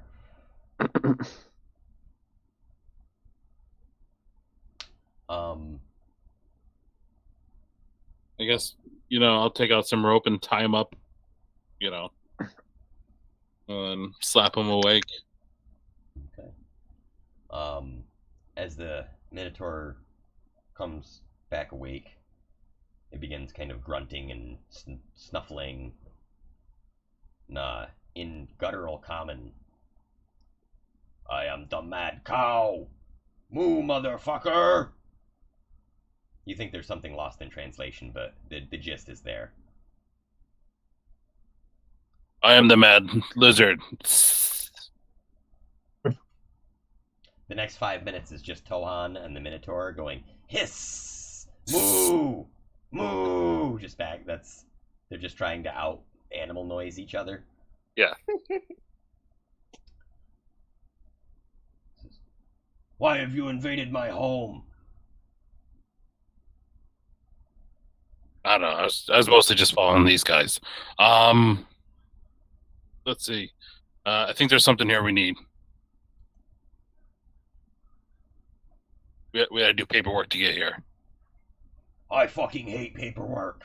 Me too. I just bribed the person. Haha, nice one. Moo! he's still just giving the angry, pissed off moo every once in a while. He's clearly a bull. So, you're not like my dad, are you? No? Are you my dad? I don't think so. Good. I hate my dad. He's a dick. Is he in the caves too here? No. Is there anybody else in the caves here? Kind of looks at you. Yeah. There's some trolls. Moo! All right, guys. I don't think this is my dad. So I know we were all thinking it. Thinking what? If he's tied up, he can lead us where we need to go, maybe. Do you know your way around these caves? Yeah, it's not that big. Where do you want to go? What are you looking for? Information. Moo! What's the most important thing about comedy? Timing! It comes in threes.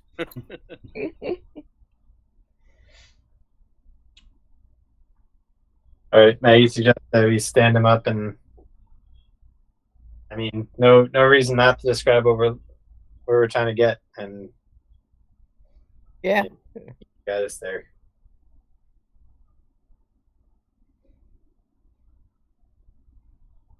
How does he respond to that? So you describe to him that you're looking for a word from this temple? Yeah.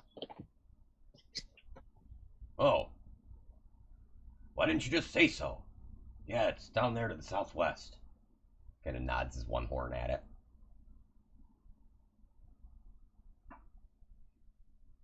All right, you lead the way. Okay, you're gonna want to go south. The troglodytes are over there to the east. There's been some other shit in here too. Some of those fucking angry goddamn chicken things, whatever they are. Some snakes. I get it. He leads you down a passage to the south, and then at an intersection turns to the east. And here the passage widens out to about 10 foot wide or so.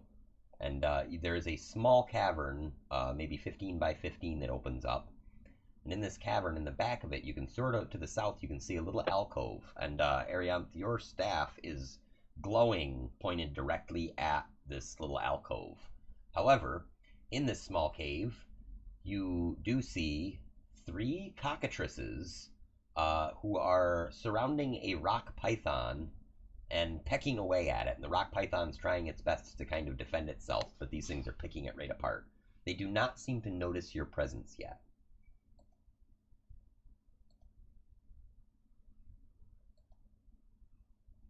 All right, my microphone. Are we talking like cockatrices that are going to turn you to stone? Yes. Type? Yes, that's exactly what they are. Ew. I yelled to the group, don't look them directly in the face. As soon as you yell that, all 3 cockatrices look up at you guys. I quickly cast darkness around all the cockatrices. Okay. We can either roll initiative again if you guys would like. And these things, as I find them.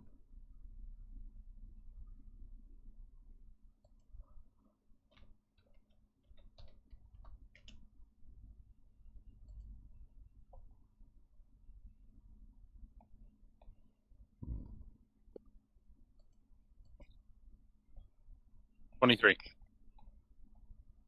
I had 19.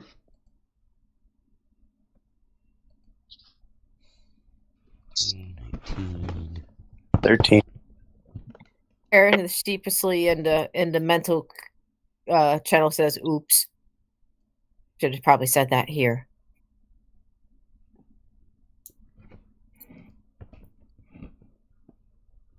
Sorry, I'm looking up cockatrices on D&D Beyond. Not sponsored by D&D Beyond yet.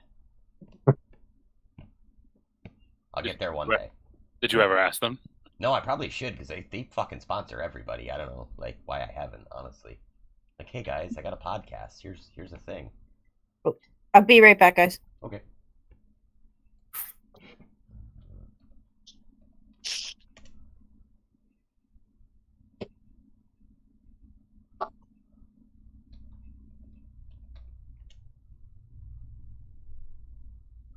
There we go.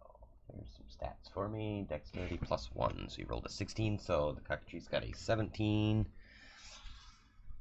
And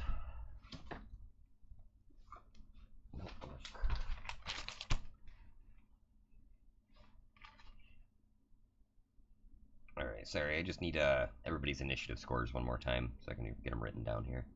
Oops, sorry, I'm back. I think mine was a 3 or a 4. Mine was Hold a on. 23.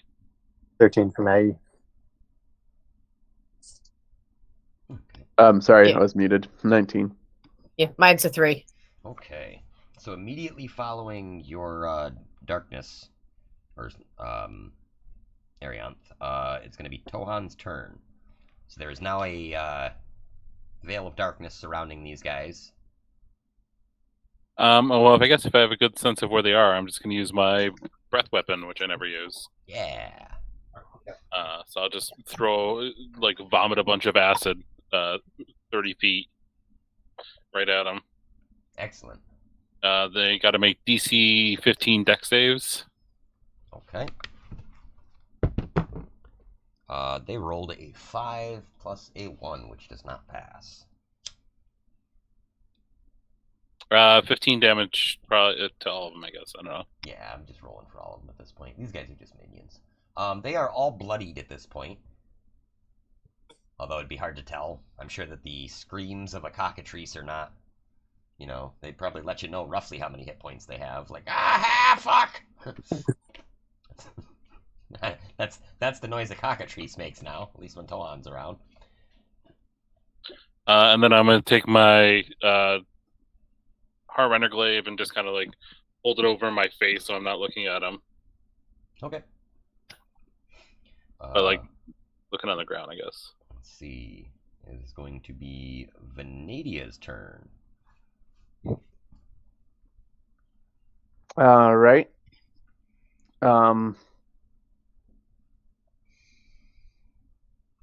Just strike at the closest one. Okay. Yes, you're able to kind of maybe glimpse a tail feather in this this darkness around them. I tried to aim the darkness around their heads. Okay. Oh, and dark vision doesn't matter with the darkness spell. Is that right? Or I believe that's correct. I don't think regular dark vision will penetrate it. No, Okay. it won't. all right. Yeah. So that's what I'll do.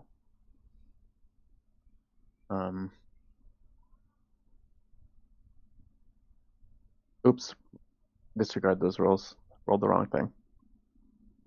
That's cool. I don't even have the game log open. I'm just relying on you guys to tell me. I don't have enough tabs.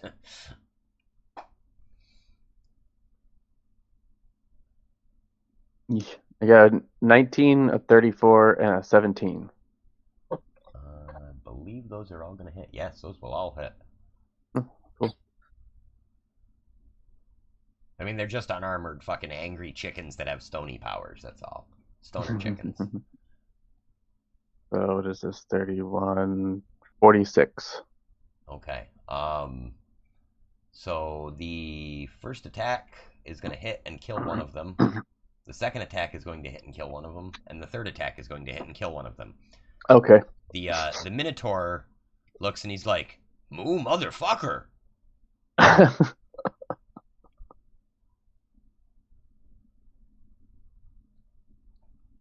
And as you guys kill these things, the staff now is pulsating with just this brilliant yellow light, and glowing faintly on the wall, in tune with the staff as it pulses, is a single word. And that word is in my notes, which is up here. The word in common is ruat. R-U-A-T. That is what is written on the wall. So Umbra had told you that the rod may only be completed by speaking the 7 sacred words of the Windukes of Aki in order, as a reminder.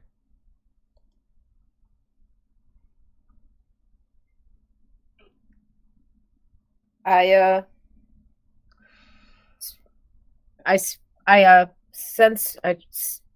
use my sense to see if it's the right thing to do, and I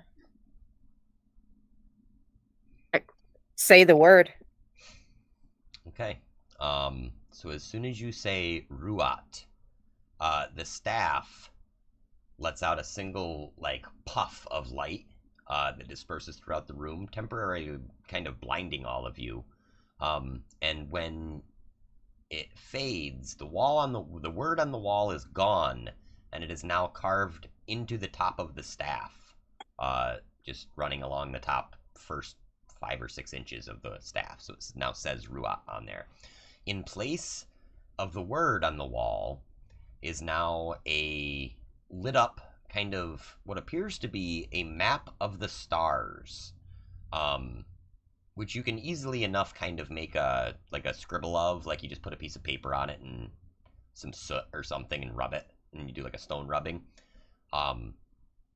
It does appear to have it's got the star that looks like what the star you guys flew into of Pengu, the current system you're in, surrounded by 7 small planets, and it's got a line tracing past several other shapes of stars, and at the other end of it is another star with 7 planets around it. Is it am I still able to? I can still connect to Reggie with the mental channel, right? Yeah, absolutely. I connect to Reggie and describe and try to visualize what I'm seeing so he can see it too. Okay. And also while at the same time explaining what everything that what happened. So you send him the pic on Wizagram, and he looks at it for a moment, and he's like, "Oh yes, I can definitely work with these. There's Centauri Alpha, and there's that Way Milky Galaxy. Yes, I can find our way here, no problem, absolutely. So you found the first word then? That's incredible." Yes, I spoke the word, and it is now engraved on the staff. Excellent. So you are obviously ecstatic about this. Indeed. And the staff, you can feel something in the staff feels more complete to you. Like you are, having possessed this now for some time, you are very in tune with it, or attuned to it. And you can almost detect the presence of life in the staff now. It feels as though something is being awakened. Do I feel like it, even though I'm attuned to it, do I feel like connected to it, like it's a part of me, or? It's almost like you're holding hands with someone. Like you can feel like a heartbeat kind of in the staff. Do I know what piece of the staff was awakened? You do not get a sense of, like, you kind of try to fiddle around for a second, see if any additional powers have been unlocked, and nothing like that happens. It just seems like some piece of the staff that was missing has been returned to being whole. Alrighty. I look around the room to see if there's anything else of value, knowledge-wise or material-wise. Yes. You see in one corner a large clay urn, and scattered around it, around the top of this thing, you see several slots. And around the bottom of it are several coins that are sort of sitting there. They're very dirty and dusty, so you almost pass over them. But then you realize there are several gold and silver coins scattered around this urn. There does not seem... It seems to be a sealed urn. There's no way into it without breaking it.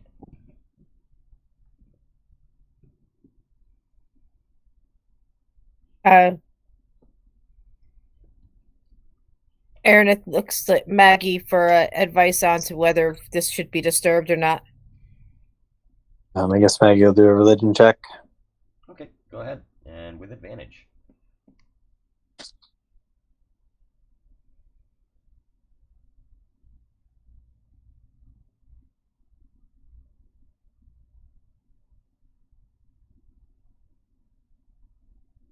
$17. You get the nominal sense that this is, or at least was at one point, a place of holy worship, and that even though it is sort of run down now and inhabited by various creatures, essentially, that, yeah, this was probably something of a tribute jar or something from whatever the last functional temple that this place was. She got a sense of like what that was? Like, are these good gods or evil gods, or?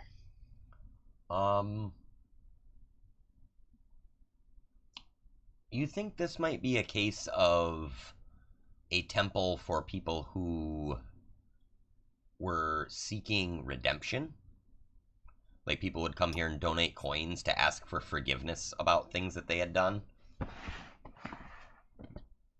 Okay. Yeah, Maggie will do that and suggests that they not mess with it. Tohan's gonna put a coin in and pull the slot. Okay. Yeah, as soon as you do, it just kind of, you hear a clunk clunk as though a coin is hitting many other coins, and the jar sits there.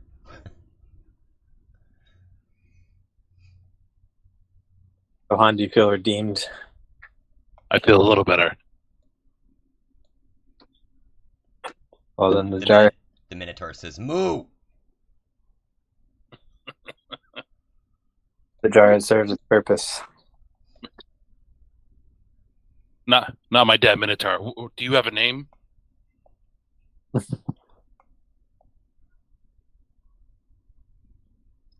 I'm not sure.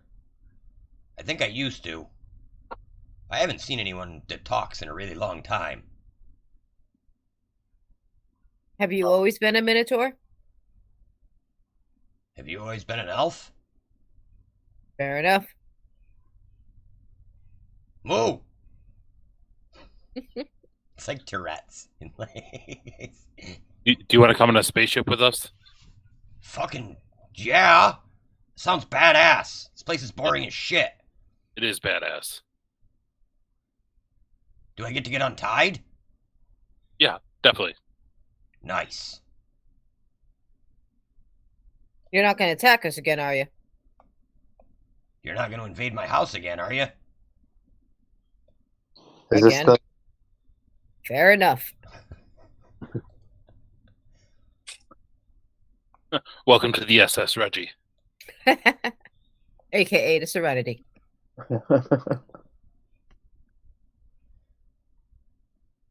Moo! You guys are acquiring quite a weird crew. I like it.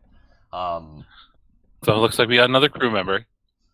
So yeah, you guys can totally add that to your total crew count, which I don't remember what it is right now. I've got it written down somewhere. You're up in the 20s, I think. So yeah, you guys are able to exit this temple quite readily. Again, avoiding the troglodytes that are hiding an area away. Even though they probably heard a bunch of shit, they are not trying to fuck with the Minotaur because they already know they get their ass kicked every time that they deal with him. Fucking move right, they do.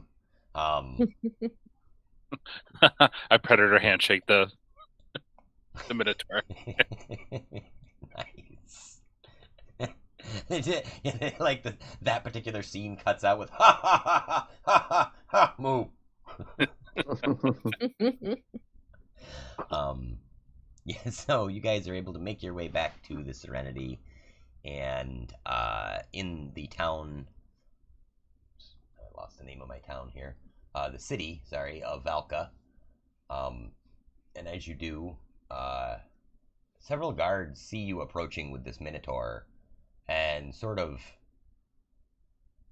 you can see a commotion from the city gates as you guys are, the ship is parked like not far outside the gates, I'm assuming.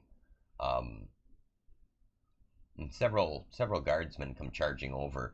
They're like, back, foul beast. You there? Oh no, he's fine. He's with us. Moo.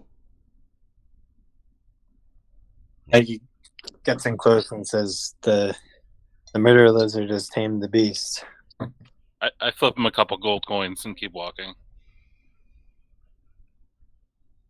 One of them says, what's this, trying to bribe the town guards, eh? And the other one says, shut the fuck up, dude. It's free gold. So you guys are continuing on to your ship. And as you reach the ship, Reggie is absolutely ecstatic about this discovery. And he begins planning right away your exodus from this area. He calls up onto the screen. Is Umbra still gone? Umbra is still gone at this point. Okay. You have no word from her yet. It's weird. The planet just decided to shift over. Let's see if this works. If Ariana looks worried about it, Maggie will say to her, I can cast a sending spell if you'd like, but I have a feeling Umbra can take care of herself best, and she'll grab us if she needs us. Aranith nods her agreement. All right. Yes, you guys are free to exit the star system if you so wish. And as you do so, Nib and Nob remind you to pick up the drill dozer from the other planet you were on. Reggie reports back that it was able to quickly find 2 oil, and that reminds you that with 10 oil, 10 metal, and 10 crystalline minerals, Nib and Nob will be able to create a much better drive for his hyperjump system so that you guys can avoid this space travel nonsense that takes forever. But you set off into the stars yet again. This time headed for a distant star system marked only by this kind of primitive map. Reggie seems extremely confident that you will get there. And it is not long while you are traveling in hyperspace until you hear a loud kind of thud or crunch, and several alarms begin sounding, and you drop from hyperspace. Reggie says, I don't understand. We've only traveled halfway in between spheres. In between the nearest sphere and the next one. This can't be. And sailing in the distance behind you is a rather large, what appears to be a floating seashell of some sort, with what appears to be writhing tentacles coming out of it. Reggie quickly describes it as a nautiloid ship. This is a ship commonly used by mind flayers in their travels throughout space, and it appears that they seem to be intent on finding out what you are doing in their area, as they are bearing down on you quite rapidly. Can we outrun them? Reggie says, I'm not sure. They've done something to the hyperdrive system. I can't seem to reenact it. Nib, Nob, please, if you will. Nib and Nob, oh, of course, we'll get right on it. And they go running downstairs. Ashnak follows suit, but as he is going downstairs, he says, I'm gonna go load the cannons. You boys get ready for a fight. I ain't never seen a mind flayer I liked. Not until they're dead.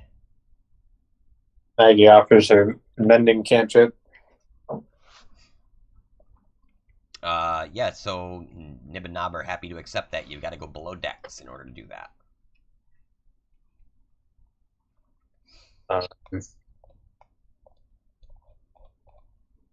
Yeah, sure. She'll do so. Well, actually, no, I take it back. She'll stay with the group. Well, Okay. if you want to do that quickly to help them do it to fix it, I'll be prepared for battle because I have that cantrip too. Because the quicker we get hyperdrive going, the quicker we can get out of this anyway.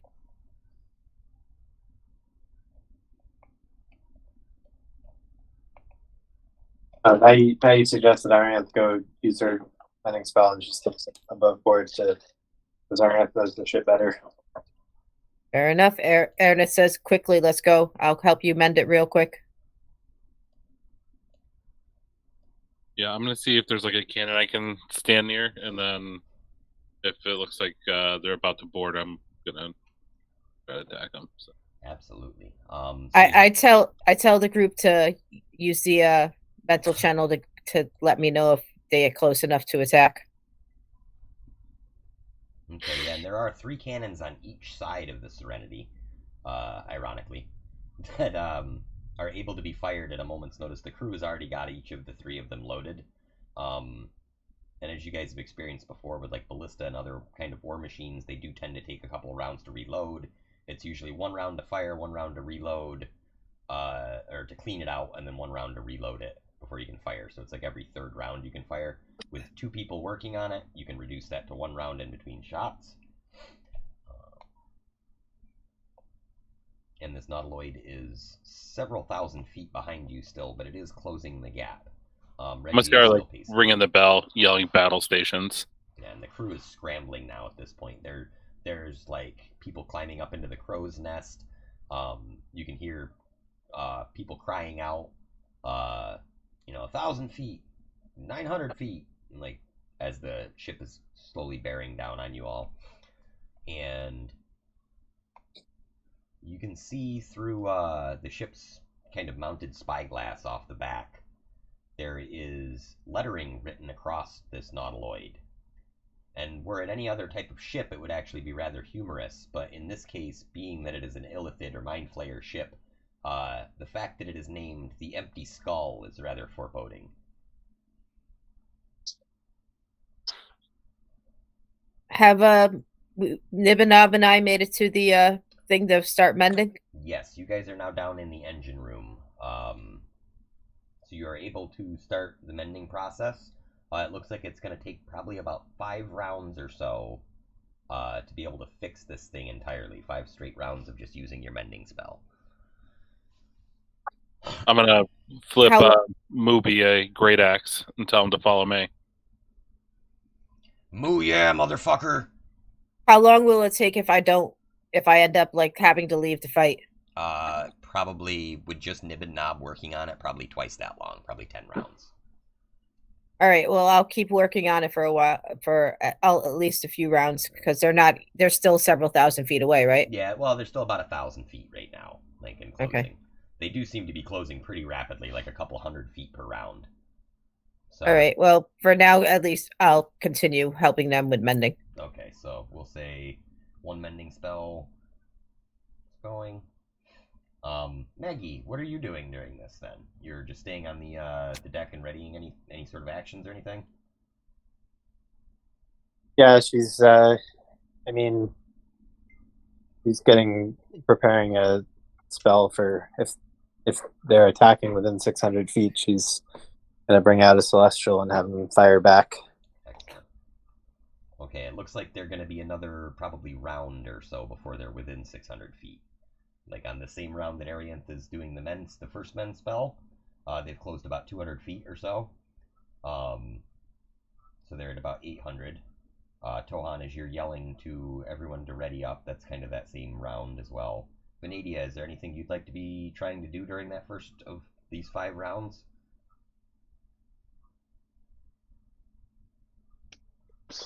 No, nothing really in particular. Okay. So the second round passes. Arianth, assuming you are still mending, that's 2 out of the 5. Yep.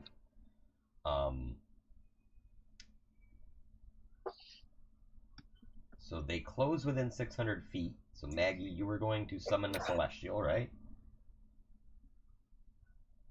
Yeah. So this thing is still not like attacking us or anything. It's not. It does seem to be rapidly pursuing you, though. It's definitely coming right at you. We don't want mind flayers near us. They'll summon the celestial and also I don't know if let's see what this sending spell accomplishes. Yeah, I guess she'll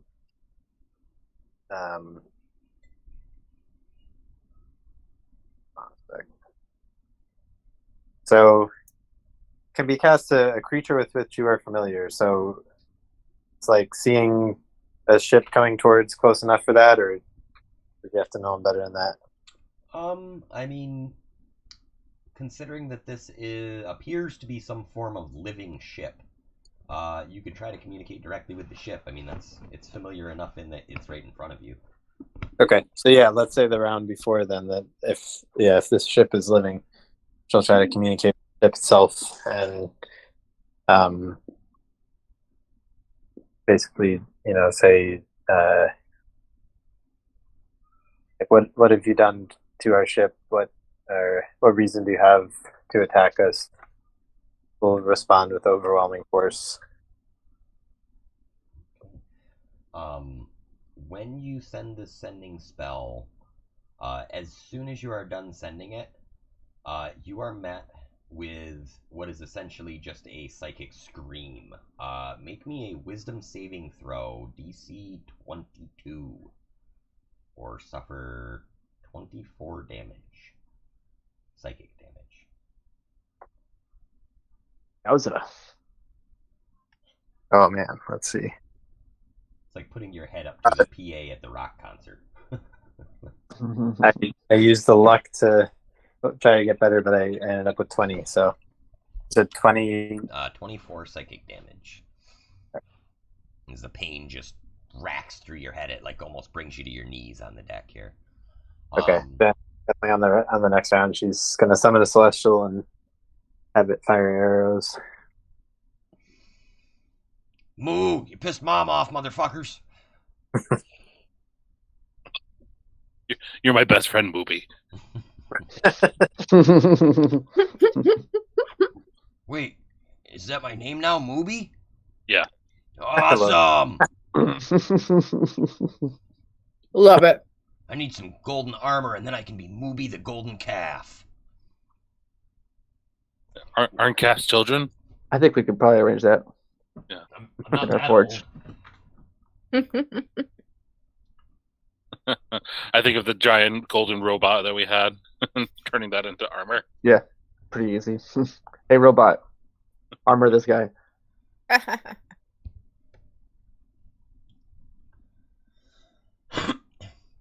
Okay. Any other actions on the second round while these guys are closing? If they're in cannon range, I'd like to fire at them. 600 feet. You know what? I don't know what cannon range is. Let's find out. I'll roll for the celestial.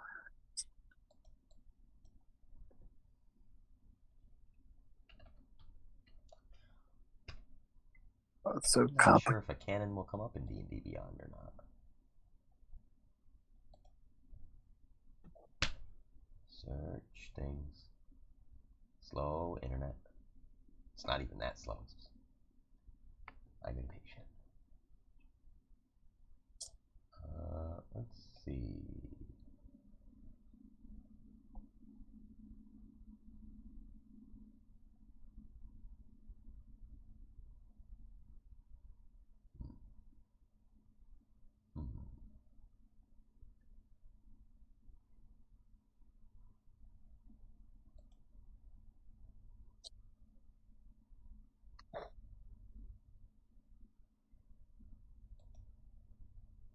go.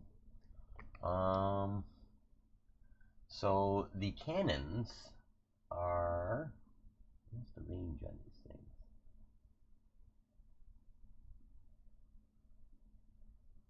So it is an arcane cannon, or I'm sorry, an eldritch cannon that is mounted on the side of this thing. Leave it to Jarlaxle to mount fucking crazy warlock fucking cannons on his bow. So each side has 3 different types of cannons on it. One is a flamethrower, one is a force ballista, and one is a protector cannon. So the flamethrower cannon is exhales fire in an adjacent 15-foot cone. See, the force ballista is a ranged spell attack within 120 feet. So they are still outside of the cannon range. Cannon range is going to be like the last round of combat, but you can unload all 3 on them at the same time. And essentially the protector will emit a sort of extra shield around your ship. It sort of fires a space shield out, I guess. But yeah, so it's going to be 2 more rounds until that can happen.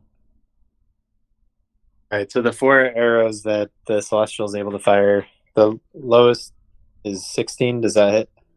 Let's find out. It's 16, 19, 24, and 27. Get an armor class on a Nuttaloid.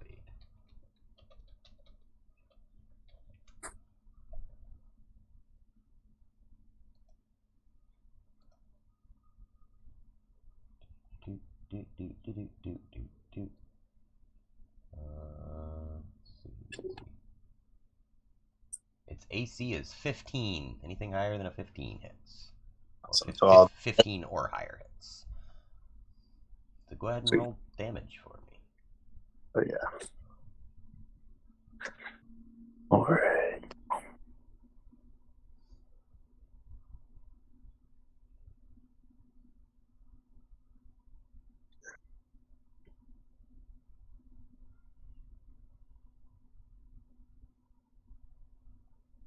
Oh, you know what? I guess it's 120, 480 on the cannons. That would make more sense. So long range is 480. That's so all together it's 74 damage. Okay, so these arrows slam into the hull of this thing with a celestial force behind them. And it's radiant damage, by the way, if that matters. I don't think they have any weaknesses to that. Nope. But they're not immune to it, so they definitely take damage. So yeah, the ship's hull sort of has minor damage to it, but you can see what you think is atmosphere leaking out of the ship now. It's actually damaged enough that it's breached the air bubble around it. Or the air bubble within it. I don't know. Let's see.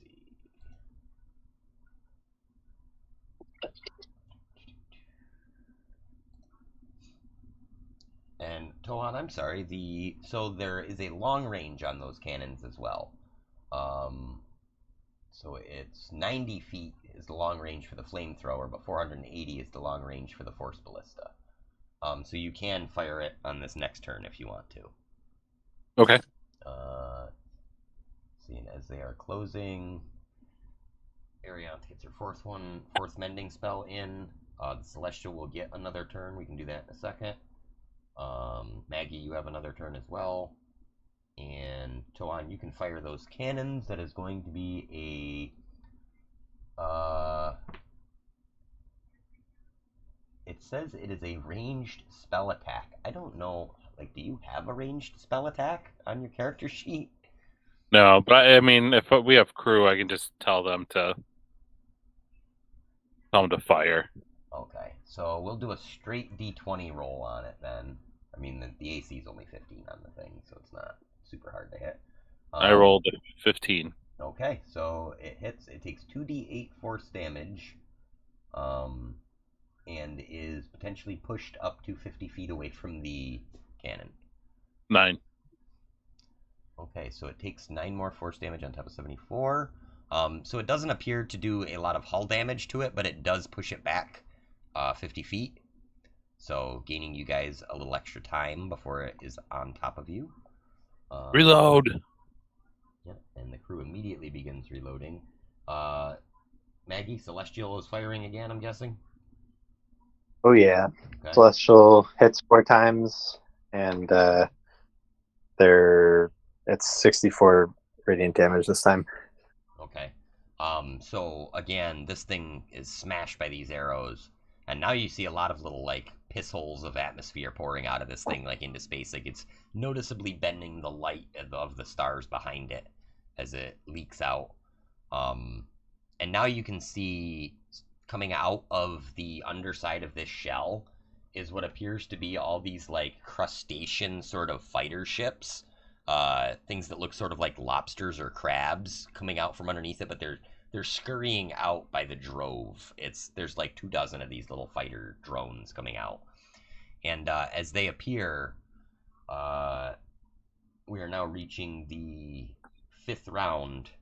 Arianth, you are able to get your 5th mending spell, and as soon as you do that, Reggie says, "Radio, time to go!" and hyperspace kicks on again, and the Nautiloid ship fades into a streak of light behind you, and you are once again on your way to the next planet on your mission to discover the key to unlock the Rod of 7 Parts.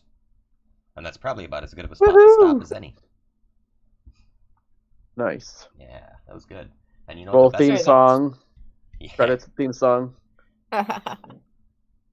The best part is that because of the way that I set this up tonight, I have developed a template for the next 6 adventures. Oh, very Nice. So be prepared for more of the same but different. Cool. Like I found this outrageous site called Hexroll, and I would advise anybody to check it out just to see what it's like because it's super, super cool. The site itself is pendicepaper.com, all one word, and then there's a thing called Hexroll. There's a link on that site, or you can just put /Hexroll, and it generates not only like the map that I showed you, it generates, but every number on that hex map is actually a hyperlink that goes to something. Here, I'll see if I can put it up in the window. Let's see. Window capture. I'm checking it out right now. Change your properties to this one. Boom. Okay, so. Whoa. So yeah, when you create one, I'll show you what it's. Let me save this real quick so that I don't lose it. This is crazy. Go back. Yeah, it literally generates an entire like landmass with locations, with towns, settlements, inns, dungeons, like, and all of it's linked together, like the NPCs. Random encounters in there and stuff. Yeah, if you go to the NPCs list, Nice. This is a feature I absolutely love. You pick any NPC off from that list of alphabetized NPCs, and it brings you right to the spot where they appear in the adventure to give you like different like links between them. In the thing that says like it gives you rumors that are going on in the area. In any of those That's so temples, like it's really the most amazing tool I've ever seen as a DM outside of something like Tabletop Simulator, and the combination of the two, I'm like, ha ha ha ha ha! Like, I just reduced my prep time by 4 hours. Nice. Like, this is enough that you could run an entire campaign off from just one of these areas if you were like had like a group that wanted 100% things. Like that clearly is not this fucking game, that's for sure. But you know, I love it because it means that you guys are never going to have to suffer through the same exact thing twice, and that I can actually have some fleshed out NPCs on a moment's notice. So I'm super excited about this. Nice. So next time, be prepared when you reach the 2nd star system for 7 more planets with 7 potential areas where, you know, stuff can happen. It's like a randomly, it's like turn D&D into a rogue game. Like, I don't know if you guys remember the old game Rogue, or like roguelikes or NetHack or any of those randomly generated like adventure maps. But that's what this reminds me of, but for like the theater of the mind. It's amazing. Cool. So yeah. Nice. Well, thanks for playing, everybody. Thanks for watching, internet. We gained a subscriber like last week or the week before. We're now up to 13, so we have to find. Hey, all right. Yeah, we have to find Welcome. the 14th because everyone knows. I'm pretty sure it was me, 13th is a Zach. That doesn't surprise me. Sorry. That's okay. I'm still excited to have a subscriber, even if it's just so that we can remember what the hell happened last week. I also I realized today that I may have a problem with Tabletop Simulator because I now have 2,400 hours logged on Steam. Oh shit! I'm sure that many of those hours were just me falling asleep with it still on after D&D, but that's okay. I count those hours. So, next week I will not be able to play because I'm going to be smoking a bunch of weed over at the Washington County Fairgrounds in Harvest Fest. Nice. Yeah, I'm trying to cool. get over there. That's great. I wanted to check that out too. Yeah, it's like $60 for a day pass. We did the 125 for the weekend with camping, which I honestly am probably gonna hang out until I get tired and then go home and then come back the next day because I live 10 minutes away. So it's like kind of pointless for me to really camp, but I didn't want to just spend the money on day passes every day, and I'm like, I want to go smoke weed in public for 3 days straight. It's gonna be awesome. So I'm gonna try to get down there for at least one day. Also, I'm thinking it's called Harvest Fest, so if I show up with a truckload of potatoes in the parking lot and I just sit there cooking potatoes quietly for myself, and people are like, hey, where'd you get the potatoes? And I'm like, hey, I got some potatoes for sale. They might buy some potatoes. It's going to be a huge shakedown street, I think. That's kind of what I'm thinking. Like, I mean, Immortal Technique, what it said. Mo is going to be there. Like, once Mo is on the list, I'm like, uh-oh, all the hippies are going to be there now. Like, that's just how it goes. So, I don't know. I haven't been to a concert in like 3 or 4 years now, and I'm dying to go to one. It should be really good. There's like a Tool cover band. There's a Grateful Dead cover band. It's all over the place. It's awesome. Nice. And, of course, the Cannabis Cup. Like, why would I not want to go to that? I've been wanting to go to a Cannabis Cup since fucking forever. So, I'm super excited. So I hope I get to see you guys there at least one of the days if you can make it. That'd be pretty cool. If not, I'll try and take lots of pictures and smoke lots of weed for you. Indeed. Yeah. Hell yeah. All right. Well, I got to get up in like 7 hours, so good night, everybody. Good night. Good night. Yeah, I gotta get up super early too. Later, guys. Have fun. Good night.